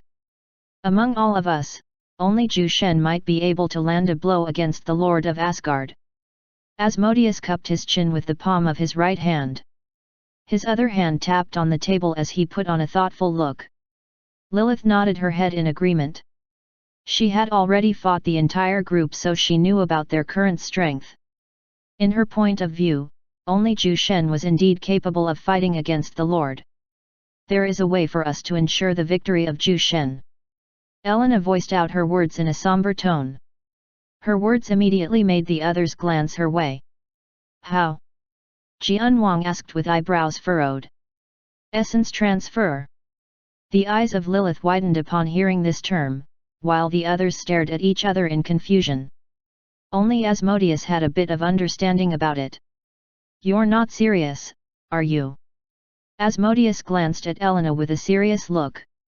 Essence transfer was a forbidden type of magic. With the use of an essence transferal array formation, one person can transfer all of his powers to another. The issue was that whoever transfers their power would lose all their cultivation. Meanwhile, the person who accepts the power would have a temporary boost in strength, and when the effect wears off, he/she would eventually die. This was used as a last resort by an old sect, but the said sect no longer exists in the primordial god realm. The blueprint of the essence transferal array formation was also gone along with the sect. Do you think I'm joking? Elena glanced at him coldly. Asmodeus turned his head away from her and sighed. Asgard has become a silent threat to everyone in the primordial god realm. It was necessary to destroy it before they could bring harm to the populace. Do you know how to make it, Asmodeus? Zhu Shen suddenly asked. Asmodeus turned his head towards Zhu Shen and looked at him with a frown. I do know how to make it. In fact, it's not even complicated to create. However, the receiver of the power would die from the side effects of this array. Even the donors would become mortals. Are you sure about this? I've already died once. And if you guys become mortals once again, you can use the cultivation hall in my store. I will inform Thaya about it. Zhu Shen said in a calm voice. He wasn't afraid of dying. With the Hall of Life and Death, he could just ask Asmodeus and the others to revive him. Though the process might take millions of years. Their faces hardened when they heard his words. In the end, they still nodded their heads. Only the destruction of Asgard would give them peace. All right. It's decided. We will use the essence transferal array formation. Asmodeus, what items do you need? I already have everything. I just need a bit of time. Asmodeus answered sternly. How long? Probably around 2 days. The fastest would be 14 hours. Asmodeus made a rough guess. All right. Everyone, inform your subordinates about the next attack. We will move in 3 days. Dismissed. Zhu Shen stood up and left the room. He had to inform Thaya about all this. Although he didn't mind dying, Thaya might hold a different opinion about it. Soon, Zhu Shen arrived inside the topmost room of the Heavenly Sword Tower. A cold-looking blonde beauty was seated behind a desk, signing a bunch of documents. She raised her head when she heard the arrival of someone. When she noticed that it was Zhu Shen, her face lit up with a smile. How is the meeting with the other Celestials? Zhu Shen could not help but feel guilty when he saw her charming smile. He grabbed her hands and pulled Thaya into his embrace. Her warmth gave him a sense of calmness. Thaya was slightly startled by his actions, but she didn't stop him. She placed her head on his chest and listened to the beating of his heart. I'm sorry. It seems like I have to leave you again. He muttered. What are you saying? Instead of answering, Zhu Shen caressed her face and gave her a deep kiss. Thaya pushed him gently and looked at his face. You have to explain everything to me. Zhu Shen sighed and nodded his head. He then told her what they had discussed earlier during the meeting, and when he told Thaya about the essence transferal array formation, she tried to hold back her tears. Why does it have to be you? Her voice quivered. The others could not last long if it's them. With my body, I'm the only one who can control the chaotic energy for a long period of time.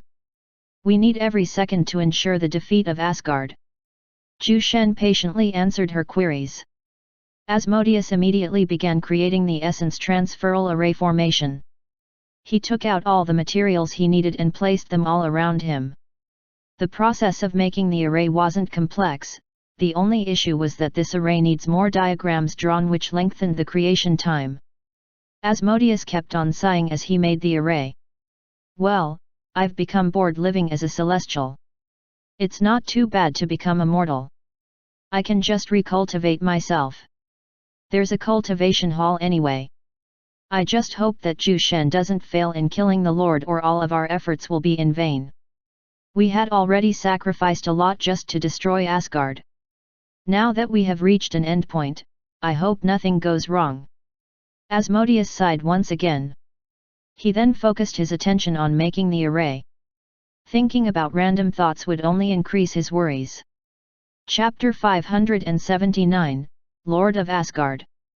After 2 days, Asmodeus managed to create the essence transferal array formation all by himself. He barely slept and kept his entire focus on the creation of the array. It's all done. A smug look covered Asmodeus' face as he stared at Zhu Shen. Jianwang flashed a thumbs up at him, while the others also offered him their praises. Will this thing work? Zhu Shen patted the array formation while looking at Asmodeus. Of course. Who do you think created this thing? Asmodeus replied with a matter-of-fact look on his face. Good. Jianwang, prepare the army.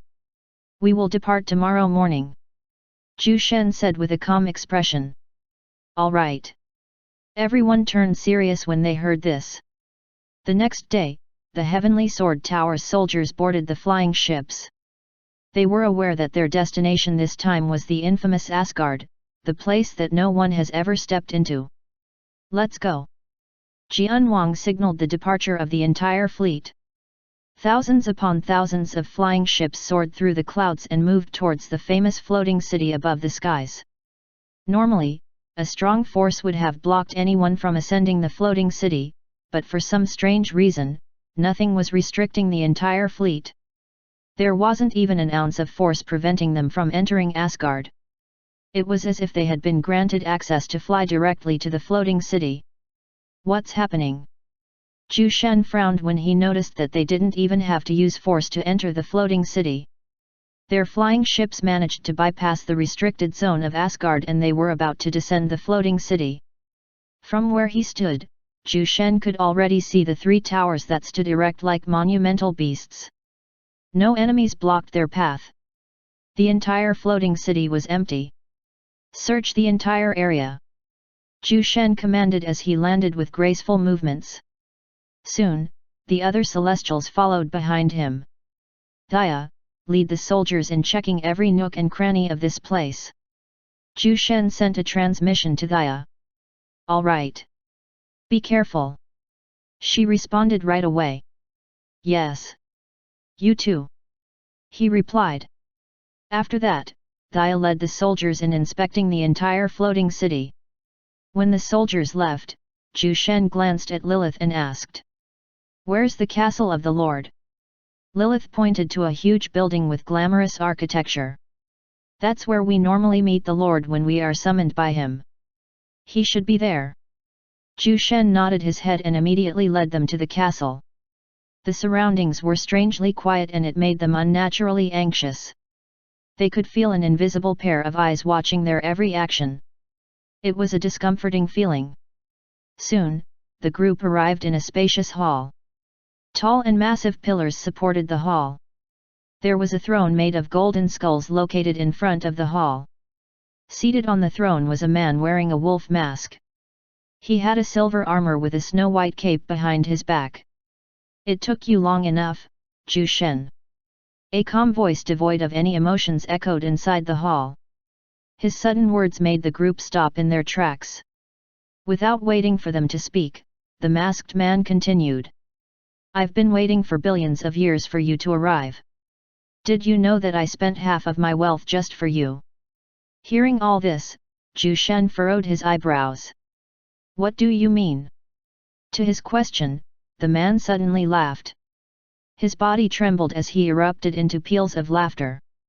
After about 10 seconds, the man grabbed his wolf mask and put it down. It was a face that was very familiar to everyone. The face of Zhu Shen. The only difference was that his pupils were black with a shade of crimson. There was also an eerie cut at the corner of his lips and left cheek, probably a sword wound. As you can see, I am you, and you are me. The man smiled at Zhu Shen, completely ignoring the rest. In his eyes, the others were merely bugs, nothing worthy to be mentioned. With these sudden revelations, Zhu Shen and the others were surprised. What the hell? Wait. What's happening? Zhu Shen's soul trembled as an influx of foreign memories suddenly streamed inside his head. I am a part of you. I am you. The man nodded his head with an unchanging smile. That's right. I took a large portion of my soul and used a boundless rank item to create a body and system for you. Now that we've met again, it is only right for you to join me once again. Zhu Shen, come here. His voice was filled with magnetic force, appallingly alluring and hypnotizing. Don't let him fool you, Zhu Shen. Snap out of it. Lilith grabbed him by the shoulders and roared at his face. The others also managed to extricate themselves from the hypnotizing spell when they heard Lilith's cry. Zhu Shen's eyes widened and he immediately stared at the man seated on the throne with a wary gaze. This man almost made the entire group fall into his traps with just a few words. Luckily, Lilith's soul was particularly stronger. Zhu Shen, there's no time to hesitate. Use the array immediately. Asmodeus took out the essence transferal array formation and activated it without hesitation. Everyone, place your hands here. Quick! Asmodeus shouted as he took out what looked to be a crystal ball. The crystal emanated a pure energy, filled with monstrous power. The others didn't dare linger. They already sensed the abnormality of the Lord or Asgard. Despite their shock at the revelation of his identity, they immediately summoned their powers towards the crystal ball. Everyone's faces were covered with sweat as they transferred all of their powers. Soon, their cultivations started dropping and the energy inside the crystal ball increased. With a bloodshot look on his face, Asmodeus grabbed Zhu Shen's arm and said, "When our powers are depleted, absorb the energy inside this crystal ball." Zhu Shen nodded his head with a somber look. Chapter 580, Special Sword Dance. The Lord of Asgard didn't stop them when he saw their actions. He only let out an amused look. So it seems that you want to resist me. Zhu Shen, I didn't think that a mere fragment of my soul would actually disobey me. How incredibly amusing. His voice carried no anger nor warmth, but everyone felt coldness for some strange reason. The Lord calmly waited for their charade as he sat on his throne with a carefree smile. He wasn't the least bit worried about them at all.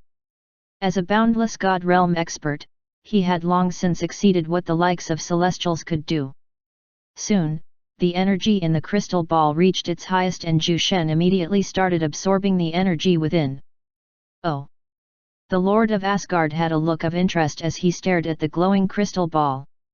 The energy inside contained the strength of 5 peak Celestials. So this is where your confidence comes from? Ha ha ha! Naive! Zhu Shen ignored the mocking remarks of the Lord as he continued to absorb the energy inside the crystal.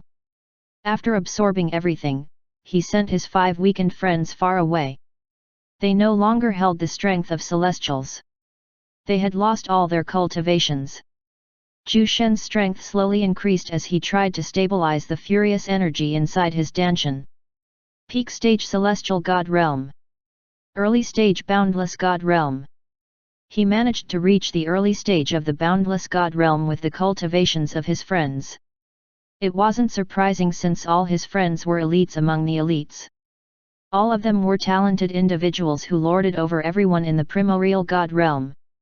The Lord of Asgard slowly stood up from his throne. He was inwardly surprised that an array formation has actually managed to elevate the strength of someone to the boundless God realm. Very interesting. However, for how long can you control that borrowed power? A disdainful smile covered the Lord's face as he glanced at Zhu Shen. Zhu Shen took out his baleful dragon sacred sword and quickly summoned his true essence.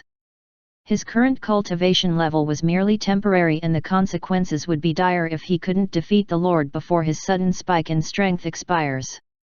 Fifth Sword Dance, Burning Heaven Bow. Zhu Shen summoned the attack that ended the life of Hecate. A huge golden bow emerged inside the spacious hall. The temperature became scorching hot as a monstrous golden arrow appeared. Looking at the golden bow, the Lord's smile remained unchanged. Quite strong, but not enough. Release. Zhu Shen muttered as he pointed at the Lord. The arrow flashed like a mirage, leaving behind a trail of flames that burned its surroundings. Swoosh! The Lord lifted his hand and summoned a barrier in front of him. Bah! The arrow exploded and the barrier that was casually erected by the Lord cracked and broke into pieces.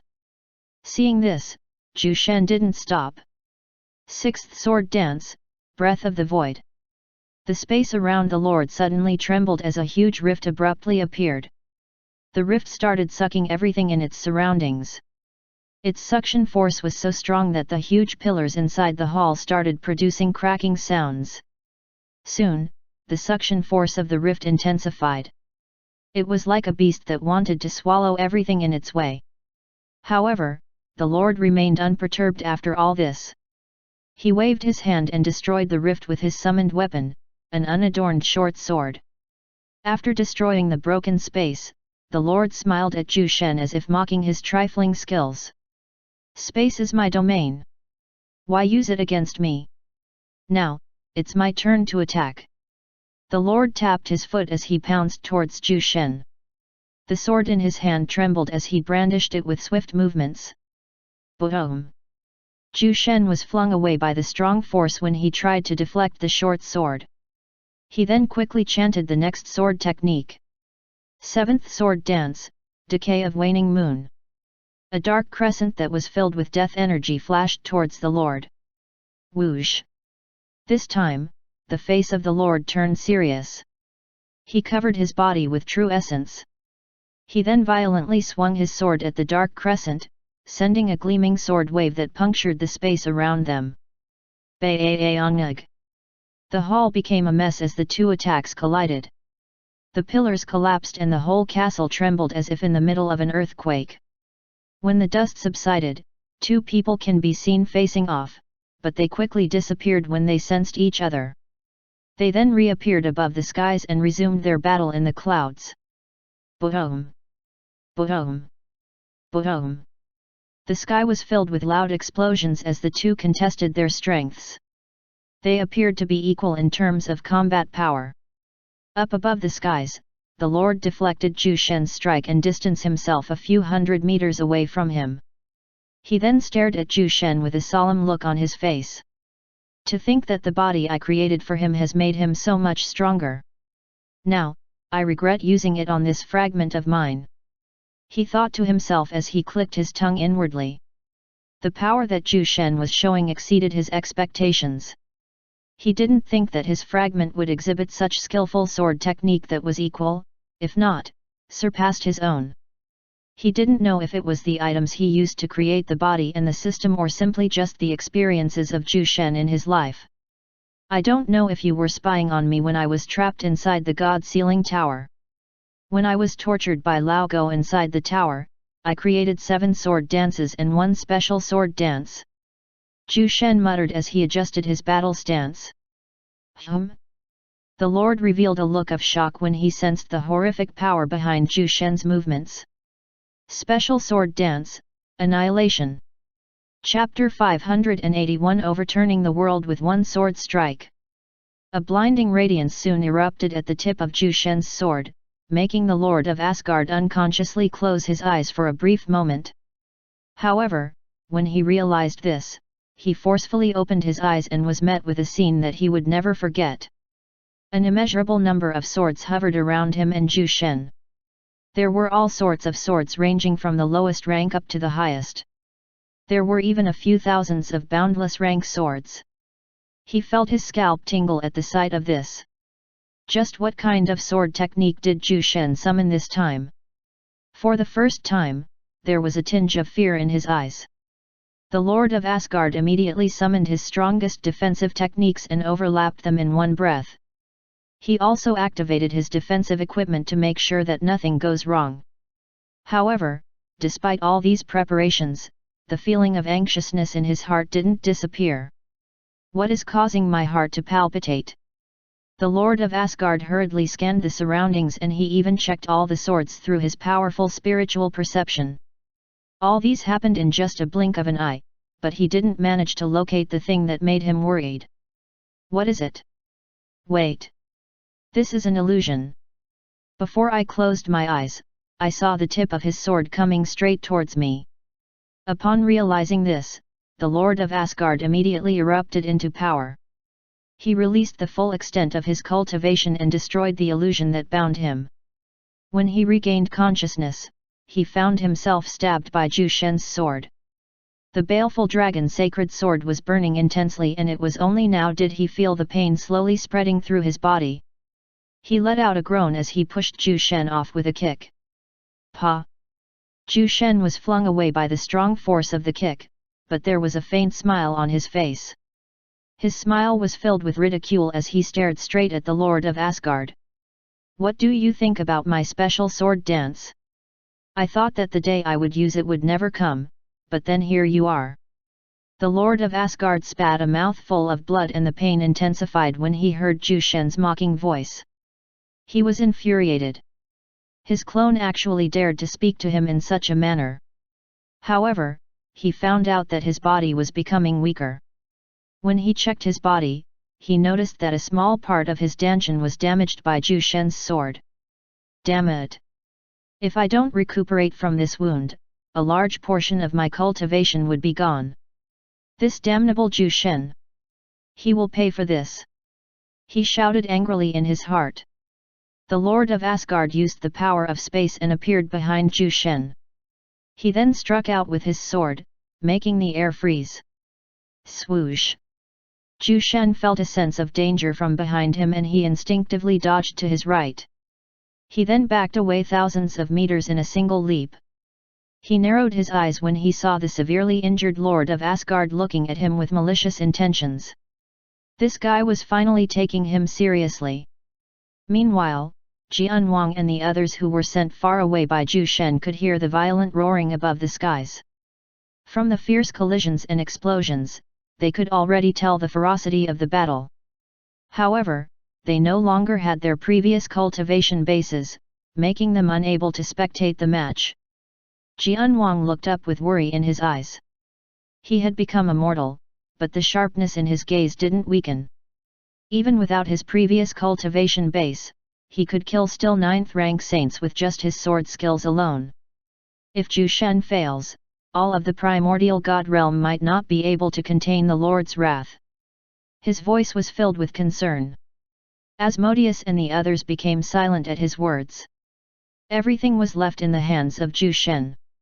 If it was them, they would never be able to face off the Lord of Asgard with certainty.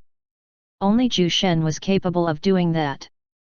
No matter how confident they were about Zhu Shen's abilities, the might of the Lord of wasn't something that could be easily defeated. He was the absolute overlord of the universe, and no one was his match since time immemorial. They were hoping that Zhu Shen could somehow turn the tide of the battle and win against this high and mighty legend. Back to the fight. Zhu Shen and the Lord of Asgard had already exchanged thousands of moves, but neither side seemed to have received any substantial damage. There were only superficial wounds covering their bodies, but it didn't hinder the two top warriors of the cosmos. Zhu Shen slashed his sword downwards with great momentum, forcing the Lord of Asgard to deflect it with minimal force. This was to prevent his injuries from worsening. Klaya! The air trembled and thousands of twisters were formed after their swords collided in midair. Their clothes fluttered and the two men glared at each other with absolute spite. Die! Zhu Shen suddenly grabbed the Lord's arm with his left hand and swung his sword with the other. Swoosh! The Lord used his brute force to extricate himself from Zhu Shen's hold. He then hastily dodged the sword coming his way, but he was still grazed in his torso, forcing a trail of blood to come out. Arg! The Lord groaned inwardly, but he maintained a cold look as he stared at Zhu Shen's ever so calm face. He was unnerved by this man's unchanging expression. You've been sitting on your throne for countless eras, making your battle awareness degrade to this degree. To be honest, I'm quite disappointed that you are this weak. Even Hecate managed to excite me with his physical prowess. Despite the difference in your cultivation bases, I think that man deserves to be called my greatest opponent more than you do. Zhu Shen uttered in a mocking tone. The Lord's eyes turned red in fury. He roared as he lifted his sword and swung it towards Zhu Shen with a raging power that decimated the surrounding lands. The mountains were turned upside down and the tall towering trees were uprooted and turned into dust. The sturdy buildings and castles in Asgard were turned into rubble under the overpowering sword strike of the Lord. Facing the attack that was filled with hatred and anger, Zhu Shen calmly muttered. Divine Prajna Diamond Wall. A thin wall emerged in front of Zhu Shen. The wall looked frail and fragile, but it managed to withstand the sword strike of the Lord. Impossible! The Lord's face fell upon seeing this. Without giving him another chance, Zhu Shen countered with an attack of his own. He could no longer afford to waste time. The effects of the array formation were weakening and he could already feel a burning sensation in his dantian. The temporary power bestowed by his friends through the array formation is about to dissipate. Zhu Shen burned his blood essence and forcefully summoned his special sword dance. Normally, he wouldn't be able to summon this for a second time, but by burning almost all of his blood essence, he managed to conjure it again. Zhu Shen's silver hair turned white in just a blink of an eye. His face also aged, but the peerless demeanor he had cultivated for a long time was still there. Even in his aged state, Zhu Shen still looked unnaturally attractive. With a final smile, Zhu Shen struck the Lord with his sword. The floating city was in shambles as it slowly disintegrated under the dreadful impact caused by Zhu Shen's final move. Rumble! Rumble! Rumble! The primordial god realm also experienced a terrible earthquake that shook its entire land. The seas also experienced frightening storms and all the volcanoes erupted, making everyone panic from the chaos. The quaking of the planet lasted for a few hours before everything returned to normal. When the primordial god realm regained peace, a large portion of the major cities was destroyed and even the newly risen Heavenly Sword region was not spared. Everyone was in turmoil.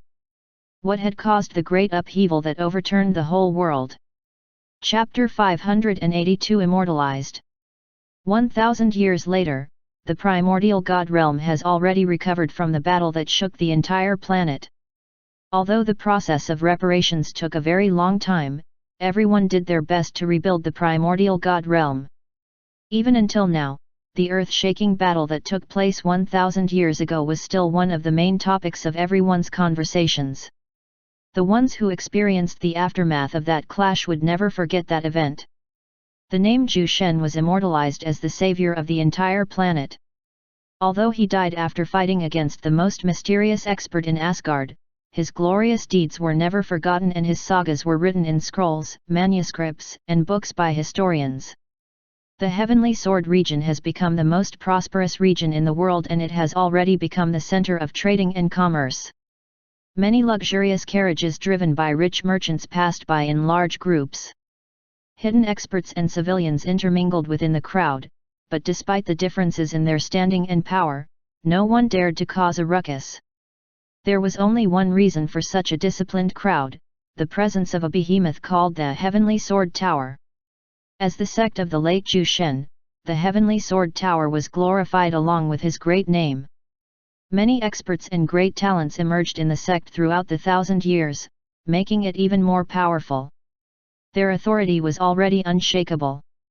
There are disciples of the Heavenly Sword Tower patrolling the streets, ensuring the safety of the civilians. All of them had strong cultivations, making the crowd feel uneasy staring at them. Although these disciples looked strong, they were merely the outer court disciples of the Heavenly Sword Tower tasked to do the most menial of jobs. However, all of these outer court disciples were willing to do their tasks. Attention! The Vice Sect Master of the Heavenly Sword Tower has arrived with the Heavenly Sword Prince. Everyone, please vacate the main road. A loud booming sound echoed in everyone's ears, and when they heard the words of the speaker, they immediately scurried away from the main road with respectful looks on their faces. Even the rich merchants and peak experts made their way when they heard the voice. Soon, an azure carriage with the crest of the heavenly sword tower emerged in everyone's sights. The carriage was drawn by 5 flightless fire dragons, a species of dragon that couldn't fly. Their bodies were huge and muscular and were covered with blazing crimson flames. They looked majestic and proud as they pulled the azure carriage. Following behind the carriage was a battalion of soldiers dressed in black armor. Each soldier had a dark red sword stabbed behind their back.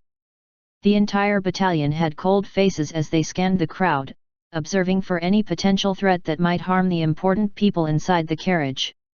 Leading this battalion of soldiers was a young man wearing an indifferent look. His body was covered in scars and even his right eye became blind because of a sword wound. On his right chest, the word blood sword was written in bold. This man was none other than Yang Zhenqi, the division head of the Blood Sword Division. He was now a celestial with millions of soldiers under his command. With his strength, he could heal the scars on his body, but he decided to keep them in order to remind himself of the struggles that he's been through to reach his current height. Under Yang Zhenqi's leadership, the Blood Sword Division of the Heavenly Sword Tower has already become famous throughout the lands.